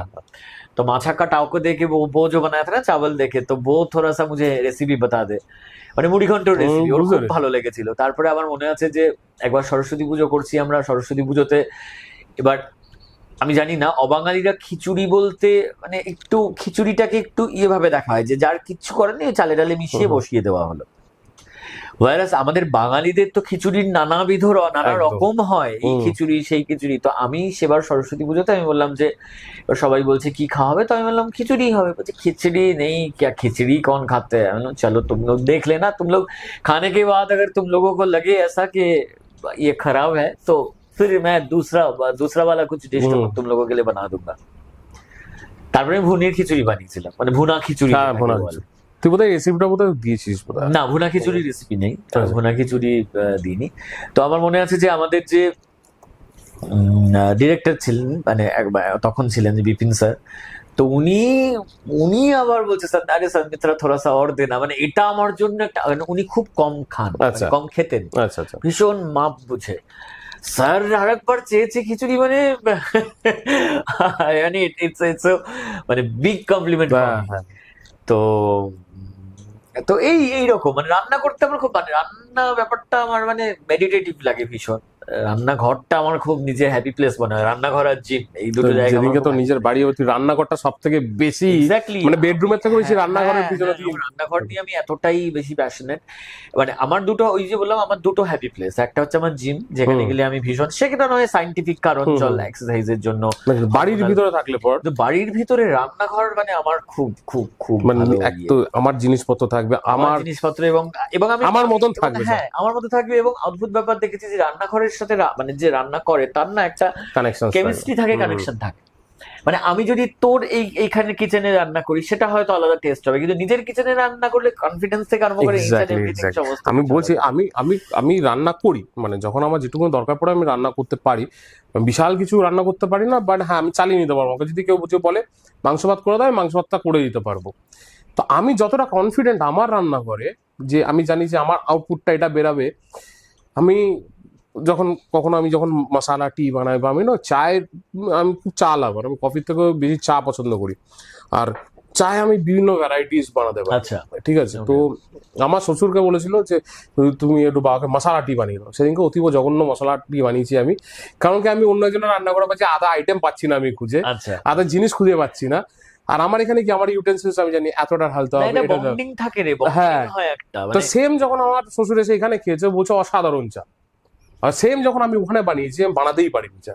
এই যে কানেকশনটা যেটা বললি, এই কানেকশনটা খুব কানেকশনটা, ম্যাটার করে, ভীষণ ম্যাটার করে। কারণ তোর ইউটেন্সিলস তুই জানিস কতটা কি না তো এবং কি জানিস তো, মেজারমেন্টেরও ব্যাপার থাকে। মানে যতই তুই একই টিস্পুন ইউজ কর না কেন, মানে টিস্পুন তো মাপ তো হ্যাঁ। একই, কিন্তু মানে তোর ওখানকার টিস্পুনের যে হিসেবটা সেইটা সামহাও হয়তো মানে অন্যের জায়গায় অন্যরকম হবে। হ্যাঁ একদম, সেটা ওই আউটপুটটা যেটা তুই বানাতে পারবি তোর রান্নাঘরে, সেই আউটপুটটা হয়তো বাইরে গেলে পর 20-25% কিন্তু ল্যাক হয়ে যায়। হ্যাঁ, হয়, টেস্টের হয়, মধ্যেও হয়, ডিফারেন্স হয়, আসে। হয়। তো এবার আমি তোকে বলি যে তোর আমি যে কোনো অভিনেতা রান্নাঘরে যে কটা রেসিপিস দেখেছি, সবই কিন্তু আমার ইউনিক লেগেছে।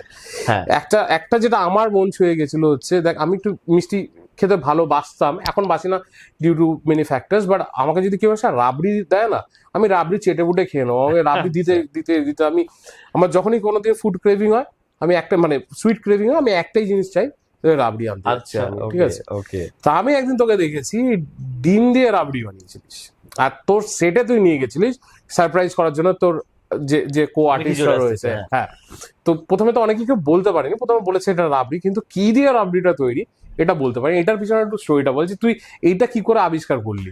দেখ, প্রথম কথা বলি যে এটা আমার আবিষ্কার নয়, এটা আমার পিসির রেসিপি, ওই কন্যগড়ের আমার পিসি, সোনা পিসি। এবার বহুদিন আগে আমি আমার কন্যগড়ে খুব যাতায়াত, এখন কমে গেছে, কিন্তু আগে খুব যেতাম, এখন সময় হয় না জন্য। আগে মানে প্রতিটা উইকেন্ডে কলেজের ছুটিতেই আমি কন্যগড় চলে যেতাম, কারণ আমার তো সবসময় সব ছোট ছোট যে উইকেন্ডের ছুটিতে তো আর বাড়ি যাওয়া সম্ভব হতো না। তো Konnagar was like my second home. তো এবার ওই পিসি বিভিন্ন ধরনের বিভিন্ন এক্সপেরিমেন্টাল রান্নাগুলো করতো, ঠিক আছে, মানে সো কল্ড আমাদের এই বেঙ্গলি কুইজিন যেটা, সেটা ছাড়াও অন্য বিভিন্ন রান্না করতো। এইবারেতে একবার গিয়েছি, তো আমাকে রাবড়ি দিয়েছে। এবার রাবড়ি খাচ্ছি, বলছে যে না, প্রথমে বলেছে রাবড়ি খাবি, আমি বললাম রাবড়ি খাবো না তাই হয়, তাও মানে অ্যাজ ইউজুয়াল রাবড়ি আমারও খুব পছন্দের খাবার। তারপরে দিয়েছে, খাচ্ছি বলছি আরেকটু দাও, মানে আরেকটু খাবে? হ্যাঁ ডেফিনেটলি খাবো। তো এবার তারপরে বলছে যে বলতো এটা কি খাচ্ছিস? আমি বললাম কেন, রাবড়ি খাচ্ছি। বলছে কিসের রাবড়ি? আমি বললাম রাবড়ি আবার কিসের, দুধেরই হয়, এরকমই তো জানি। তারপরে বলছে যে না, এটা দুধের নয়। বললাম কিসের রাবড়ি এটা? বলছে ডিমের। এর মধ্যে ডিম কোথায়? বলছে হ্যাঁ এই তো এগুলো, এই যে সরের মতো যেগুলো, সেটা তো ডিম। হাও, মানে এরকম ভাবে যে ডিম দিয়ে হতে পারে সেটা আমার মাথাতেই আসেনি। মানে আমি খেতে খেতেও আমি এক ফোঁটা গন্ধ পাচ্ছি না, টেস্ট ডিমের নয়। তো খুব ফ্যাসিনেটিং লেগেছিল ব্যাপারটা আমার। এবার ওই পিসির আরো অনেক রেসিপি আছে যেগুলো খুবই আলাদা রকমের, কিছু তো দিয়েছি, কিছু আরো আসবে। তো তারপরে সেই ডিমের রেসিপিটাই, সেই ডিমের রাবড়িটাই আমি আমার অভিনেতার রান্নাঘরের চ্যানেলে বানাই। ইভেন একটা আছে দেখবি মাছের পাটিসাপটা, আমি বলতেই যাচ্ছি না, মাছের পাটিসাপটা বোধহয় আমার পুজো সিরিজ, দুর্গা সিরিজ যেটা, সেই সিরিজে বোধহয় ষষ্ঠী না সপ্তমীর দিনের রান্না বোধহয়। আচ্ছা, না এটা আমি দেখেছিলাম মাছের তো পাটিসাপটা। আমি মাছের আসতেই পাটিসাপটা, যাচ্ছিলাম যে তোর আরেকটা ইউনিক রেসিপি ছিল, সেটা মাছের পাটিসাপটা। ষষ্ঠীর দিনের মানে স্টার্টার হিসেবে দুর্ধর্ষ খেতে হয়, খুব ভালো খেতে হয়, ভীষণ ভালো খেতে হয়। সেটা খাইছিলি সেটা কাউকে? না, মাছের পাটিসাপটাটা সেটে খাওয়া মানে বেসিক্যালি কি হয়, মানে মাছের পাটিসাপটাটা তোকে গরম গরম খেতে হয়, Correct. ঠান্ডা হয়ে গেলে অতটা ভালো লাগে না। এবার বানিয়ে সেট পর্যন্ত ওর নিয়ে যাওয়া ঠান্ডা সেটা তো সম্ভব হয় না। রাবড়িটা যেখানে, সেক্ষেত্রে অনেকটা হুম। ইয়ে হচ্ছে। আরেকবারও আরেকটা সেটে তোর হচ্ছে নিয়ে গেছিলাম আমের লাড্ডু, আমের লাড্ডু, হ্যাঁ। সেটা আবার শুভ বিবাহর সেটে নিয়ে গেছিলাম, সেটাও খুব ইন্টারেস্টিং ছিল আমের তো তোকে লাড্ডু। সেটা কেউ বলেনি যে কবে আরো কি খাওয়াও বা একটু খুবই বলে, বাড়িতে রাখো? খুবই বলে, কিন্তু আমার যেটা হয় যে আমার শুটিং ডেটস গুলো যেভাবে পড়ে, মানে মেগার ক্ষেত্রে তো একটু মানে ঠিক থাকে না, তো হুম। সে কারণে সবসময় হয়তো আমি সেরকম কোনো রান্না করে উঠতে পারিনি, বা রান্না করে উঠলেও হয়তো সে রান্নাটা নেই, বা এই যে পাটিসাপটার ক্ষেত্রে যেটা বিষয় যে দুম করে আমি নিয়ে যেতে পারছি না। পাচ্ছিস না, হ্যাঁ। তো এই ব্যাপারগুলো থাকে জন্য সবসময় সমস্ত খাবার নিয়ে যাওয়া হয় না। আমি তো, আর রান্না ব্যাপারটা কি, মানে আমি রান্না করলাম, কিন্তু আনটিল অ্যান্ড আনলেস আমি অন্য কাউকে খাবারটা খাওয়াচ্ছি, সে স্যাটিসফ্যাকশনটা নেই, তুই সেই বুঝতে পারছিস? স্যাটিসফ্যাকশনটা তো নেই। তো মানে আমি নিজে তো একরকম ভাবে ব্যাপারটাকে দেখছি, হুম। অন্যের কেমন লাগছে সেইটা জানাটা খুব প্রয়োজন। তো সেই কারণে খেতে মানে আমি খাওয়াই আমার কাছে যেসব বন্ধু বান্ধবরা থাকে তাদেরকে, মানে তুইও কাছে থাকলে definitely আমি তো তোকে যেতাম। খাওয়াতাম। তো তবে এটা ডিমের রাবড়ি আমি তোকে খাওয়াবো, আমি মানে আসবো, আমি অন আমি ক্যামেরা প্রমিস করলাম, আমি পার্থকে ডেফিনেটলি ডিমের রাবড়ি খাওয়াবো, ও আমার সেটা রিভিউজ দেবে। রিভিউস আমি তো পেয়েই গেছি, আমি পেয়ে তো এবার গেছিস আবার মানে নিজে তোর থেকে- রিভিউজ আলাদা হ্যাঁ। করে। তবে আমি এটাও বলবো যে আমরা একটা কোলাবও করছি, ঠিক আছে? হ্যাঁ, তোর একদম। অভিনেতা রান্না করে আমি আসবো, একদম, আর আমরা দুজন মিলে কিন্তু একটা রেসিপি অডিয়েন্সের জন্য তুলে ধরবো, ডেফিনেটলি ঠিক আছে? এটা আমি প্রমিস করলাম সবাইকে। ডেফিনেটলি ঠিক আছে, এবার আমাকে বল যে তুই যখন অভিনেতা রান্না কর, তুই তো নিজে বাড়িতে রান্না করছিস, খাওয়াচ্ছিস, অন ক্যামেরা করার ইন্টারেস্টটা কবে থেকে আসলো? বা তুই এই যে বিজি স্কেডিউল, তোর যে স্কেডিউলটা তো খুব বিজি, তোর অ্যাক্টিং কাজ থাকছে, মেগার কাজ থাকছে, তো তারপরেও যে তুই যে টাইমটা বার করতে পারছিস, আর সেটাও আমাদের অডিয়েন্স যারা ফেসবুকে রয়েছে বা ইনস্টাগ্রামে আছে যেখানে পোস্ট করিস, তো তাদেরকে তুলে ধরছিস তাদের কাছে, তো এইটা মানে কবে থেকে তোর চালু হলো আর কিরম ভাবে তুই ম্যানেজ করছিস? চালু হলো বলতে আমার এই মানে অনেক দিন থেকে অনেক মানুষে আমাকে অনেক ভাবে এই রান্নার চ্যানেলের জন্য উৎসাহ জুগিয়েছে। তার মধ্যে আমার আত্মীয় পরিজনরা তো রয়েছে, বন্ধু বান্ধবদের মধ্যে অমৃতা, প্রিয়াঙ্কা, এরা অনেকদিন ধরেই বলেছে যে করতে। এবার আমি ব্যাপারটাকে খুব একটা গায়ে নিচ্ছিলাম না যে করব, কখনো করব এরকম।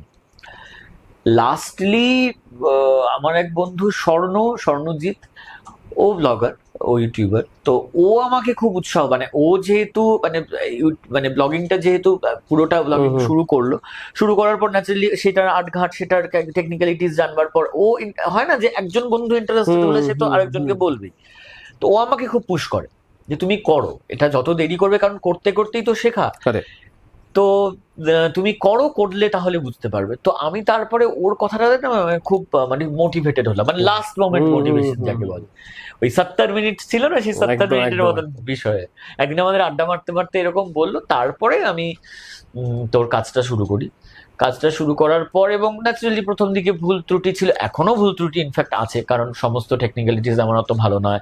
প্রথম দিকে সাউন্ডের কিছু প্রবলেম হচ্ছিল, তুই দেন আমাকে সাজেস্ট করলি যে সাউন্ডের জন্য কিছু করবার জন্য, সেটা আমি ধীরে ধীরে মানে সবটাই তো ধীরে ধীরে, ভালোর তো দেখ শেষ নেই, তো ধীরে ধীরে চেষ্টা করছি। সব জিনিস যে মন মতো করতে পারি তা নয়, কারণ আমার কোনো হ্যান্ডস নেই, আমি পুরোটা নিজে করি, মানে বাজার করা থেকে আরম্ভ করে সেগুলো এসে কাটা, ধোয়া, রান্না করা, ক্যামেরা করা, এডিট করা, সম্পূর্ণটা নিজে করি। ফন্ট বসানো, এভরিথিং, এডিটিংটাও তো একটা বড় পার্ট, সেটা করতে হয়। আর এই যে তুই বলছিস যে টাইমটা না হয়ে যায় মানে যে জিনিসের জন্য আসলে ওটা আমাদের একটা excuse, it's all about priorities.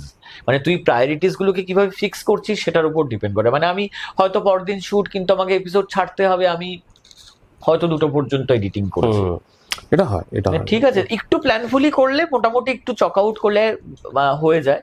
যেমন রিসেন্টলি আমি একটা সিরিজ বানাচ্ছি, সেই সিরিজটা কি বৃত্তান্ত এখন আমি বলবো না, ওটা আসছে, ওটা সাসপেন্স, একটা রান্নার সিরিজ আসছে, শীতকালেরই একটা জিনিস দিয়ে, ইনগ্রেডিয়েন্টস দিয়ে আসছে। তো কোথায় আসছে সেটা একটু বলে দে, কোথায় ফলো করতে হবে তোকে? অভিনেতার রান্নাঘর, ইউটিউবে তো পাবেনই এবং ফেসবুকেও পাবেন, অভিনেতার রান্নাঘর আমার পেজের নাম। প্লিজ ফলো করুন, সাবস্ক্রাইব করুন এবং ভিডিওসগুলো শেয়ার করুন এবং আপনাদের মতামত জানান যে কেমন লাগলো বা কোনটা ভালো, এরকম আলাদা রকম হলে ভালো হতো বা কোনটা কি হলে, সো দ্যাট আমি আরো নিজেকে ইমপ্রুভ করতে পারি। কারণ এটা তো মানে ওই হাতে কলমে শেখা, Correct. করতে করতে শেখা। তো আপনারা প্লিজ এইটুকু হেল্প যদি আপনারা করেন সেটাই আমার জন্য অনেক। আমি যদিও এর মাঝে অনেকগুলো ভিডিওস দিতে পারিনি, কারণ আমার শুটিং এর এতটা প্রেশার যাচ্ছিল, পুজোর পর থেকে 2টো রান্নাই শুধু দিতে পেরেছি, তবে আবার আসছি এই ডিসেম্বর থেকে। Right. আর দুজনের নাম রান্নার ক্ষেত্রে একটু করা উচিত, সেটা হচ্ছে যে এই যে তুই বললি যে আমার রান্নার চ্যানেলের যে লোগো বা লেআউট যেগুলো ভালো correct. লেগেছে, এটা আমার বন্ধু রূপক নিয়োগী করে দিয়েছে। তো ও আমাকে ইনফ্যাক্ট যখন কাদম্বিনী করতাম আচ্ছা, তখন একটা ওরকম ক্যারিকেচার রেখে দিয়েছিল যে আমি রান্না করছি, আমার হাতে উপেন্দ্র কিশোর রায়চৌধুরী বইটা রয়েছে, সেটা পড়তে পড়তে আমি সেই ক্যারিকেচারটা আমার ফেসবুকেও আছে। তো আমি বলেছিলাম যে এই না, এটাই হবে আমার রান্নার ইয়ে, যে কারণ আমি রান্না করতে করতে ওটা পড়ছি, মানে এটা একটা আমার সেই কারণে ওইটা ইউজ করি। এবং লোগোটাও বানিয়ে দিয়েছে অভিনেতা রান্নাঘর, দেখবে খুব সুন্দর দিয়ে ওটা। আর এই যে পুজোর সময় যে রান্না সিরিজের যে বিজিএমটা, সেটা সায়ন আমার এনএসডির আমার জুনিয়র, আচ্ছা। ও সম্পূর্ণ মিউজিকটা করে দিয়েছে। ওর মিউজিকটা দিয়েই আমি পুজোর বিজিএমটা ইউজ করেছি। তো এই রান্নার অভিনেতা অসাধারণ। রান্নাঘরের বিষয়টা এটা অসাধারণ, মানে তোর মানে লাইফটা যখন দেখছি আমি না, খুব ভাল লাগছে। মানে কি বলতো, রান্না করছিস, কাজ করছিস, এনজয় করছিস, আর কি বলতো খুব হ্যাপি রয়েছিস। আর সব থেকে বড় কথা হচ্ছে, আমি যখন সন্মিত্রকে দেখেছি, যখন আগেও দেখেছি আর আজকে দেখছি না, ওর মধ্যে সেই সেম ডাউন টু আর্থ ফিলিংটা রয়েছে। সেই একটা যে আমার স্টারডাম রয়েছে, সবারই স্টারডাম রয়েছে, ওরও একটা স্টারডাম রয়েছে, ওর একটা ফ্যান ফলোয়ার্স রয়েছে, কিন্তু যখন আমরা বসছি বা ও যখন অ্যাজ এ হিউম্যান বিং যখন থাকছে না, খুব ডাউন টু আর্থ। আর এটা একজন অভিনেতা যে একদম মানে কি বলবো, মানে একটা জায়গা থেকে উঠে এসছে। মানে ও কিন্তু নিজেকে তৈরি করেছে জায়গাটা, ওকে কিন্তু কেউ করে দেয়নি, ও নিজে করেছে জিনিসটা, জায়গাটা। তো সেই জায়গা থেকে উঠে গিয়ে কিন্তু ও যে জায়গাটা ডাউন টু আর্থ রয়েছে না, এটা আমাকে খুব মন ছুঁয়ে যায় আমার।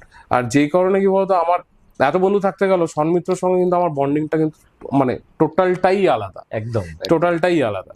আর আমি চাইবো যে আমাদের যে আপকামিং যারা আছে, যারা আসতে চায় বা যারা স্ট্রাগল করছে এখন লাইফে অ্যাক্টিং লাইনে আসার জন্য, ধর মেগা হোক, ওটিটি হোক, এখন অনেকেই আছে অনেক কিছু করতে চায়, তো তাদেরকে কিছু যদি অ্যাডভাইস দিস, ঠিক আছে, যে অ্যাডভাইসগুলো তারা কাজে লাগিয়ে তারা এগাতে পারে ফর দেয়ার বেটার ফিউচার, তোর কাছে যদি কিছু অ্যাডভাইস থাকে তাহলে একটু করতে পারিস, বলতে পারিস। অ্যাডভাইস বলতে আমি নিজের অভিজ্ঞতা দিয়ে যেটুকু বুঝতে পেরেছি, সেটা হচ্ছে যে শুধু অভিনয় বলে না, মানে যে কাজই আপনারা করবেন, সেটা মনে হয় সেই ব্যাপারে টাইম দেওয়াটা জরুরি, টাইম এবং এফোর্ট দেওয়াটা জরুরি। যে মানে ওই দু নৌকায় পা দিয়ে আমি এটাও করছি ওটাও করছি, মানে এইটা হবে না। এইটা খুব ভালো করে বুঝতে হবে এবং টাইম দিতে হবে। মানে ওই যে বলে না যে সময় দেওয়াটা, সময় ঠিক দেবে, ফেরত দেয়, রিটার্ন দেয় আর কি সময়, এটা সত্য কথা। দ্বিতীয় কথা হলো যে ওই যে একটা কথা আমি কোথায় যেন শুনলাম যে I can is the big thing then IQ. IQ তো ডেফিনেটলি, মানে একজন মানুষের তো আইকিউ, আমার একরকম, পার্থর একরকম, সমস্ত লোকেরই আলাদা রকম। কিন্তু কেউ যদি আই ক্যান ভেবে মানে সেটা নিয়ে কন্টিনিউয়াসলি চলতে থাকে, তা কচ্ছপ আর খরগোশের গল্পটার মতো। মানে খরগোশ তাড়াতাড়ি দৌড়োয়, সব ঠিক আছে, কিন্তু কচ্ছপ এই যে মানে স্লো বাট স্টেডি, এই ব্যাপারটা, এটা খুব জরুরি। আর একটা যেটা বিষয়, সেটা হচ্ছে যে শর্টকাট বলে কিন্তু কিছু হয় না। একদম, অ্যাবসলিউটলি। এইটা মানে খুব ভালো করে বুঝে নেওয়া দরকার যে শর্টকাট বলে ওই ভাইরাল হওয়া যায়, মানে ভাইরাল হওয়াটা যদি মোটো হয় ঠিক আছে, কিন্তু মানে অনেক দিন পর্যন্ত টিকে থাকতে গেলে শর্টকাট বলে কিছু হয় না। মানে একটা জিনিস নিয়ে সেটাকে লেগে থাকতে হবে, লেগে থাকলে হবে আর কি, এইটাই বলার। আর বাকি তো যে বিষয়, সেটা হচ্ছে যে মানে মানে আমি কিসে ভালো লাগছে সেইটা।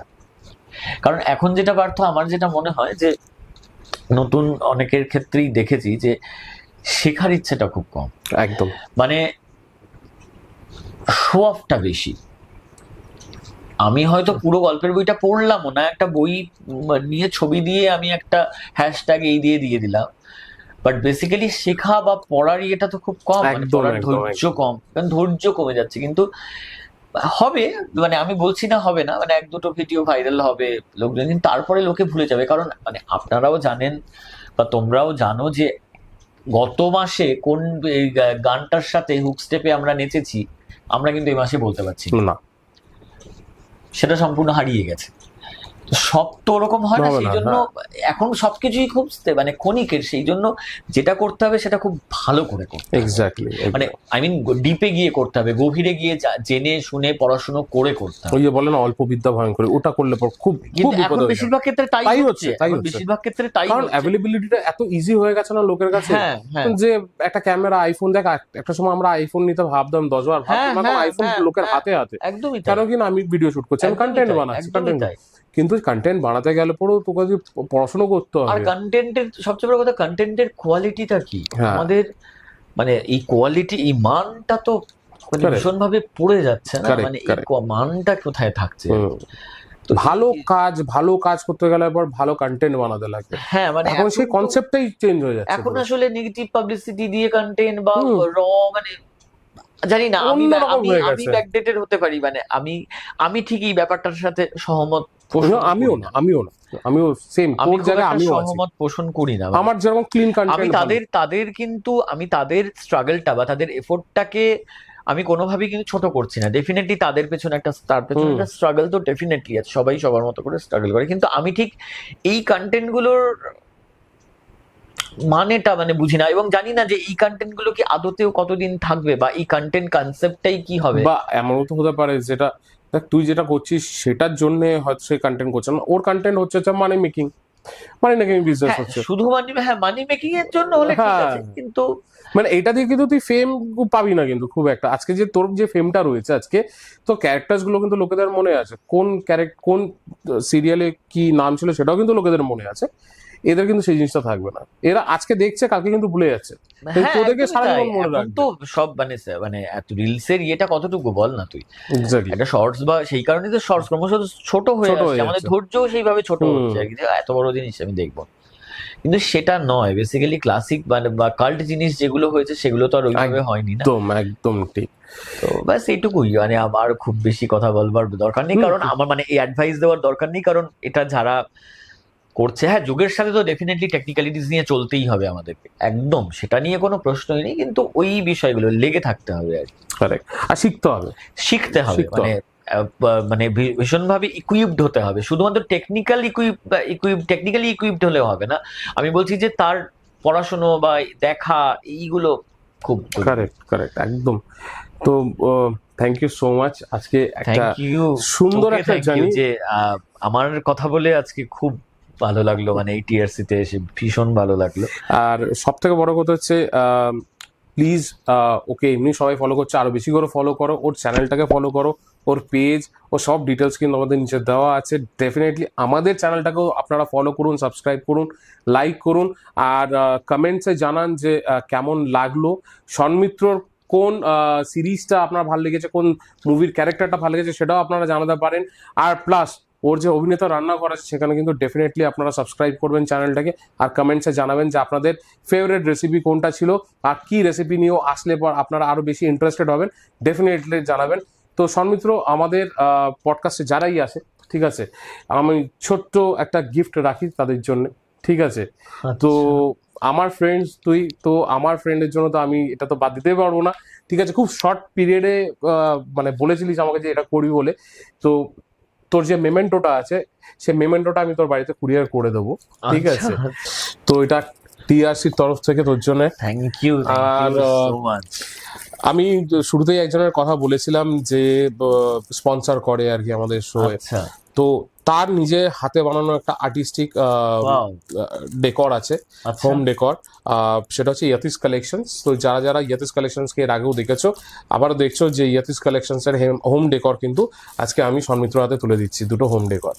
থ্যাংক ইউ সো ঠিক মাচ। আছে। তো তুই আর্ট ভালোবাসিস বলে তোর জন্য স্পেশালি এটা বানানো হয়েছে, ঠিক আছে, অ্যান্ড ওটা আমাদের টিসি ফিল্মসের তরফ থেকে। আর অবশ্যই টিআরসি কে সাবস্ক্রাইব করবেন, এবং শুধু আমার নয়, এখানে পার্থ যেটা আমি একটু বলছি। হ্যাঁ বলবো একদম। পার্থ যেটা করছে সেটা হচ্ছে যে একদম অন্য ধরনের এই পডকাস্টগুলো, আমিও অন্য কাজগুলো দেখেছি, যে বিভিন্ন ধরনের মানুষ এখানে আসছে, এবং এই আলোচনাটা আপনারা বুঝলেন যে ভীষণ ক্যাজুয়াল এবং খুবই মনে হবে যে ড্রয়িং রুমে বসে কথা হচ্ছে এরকমই।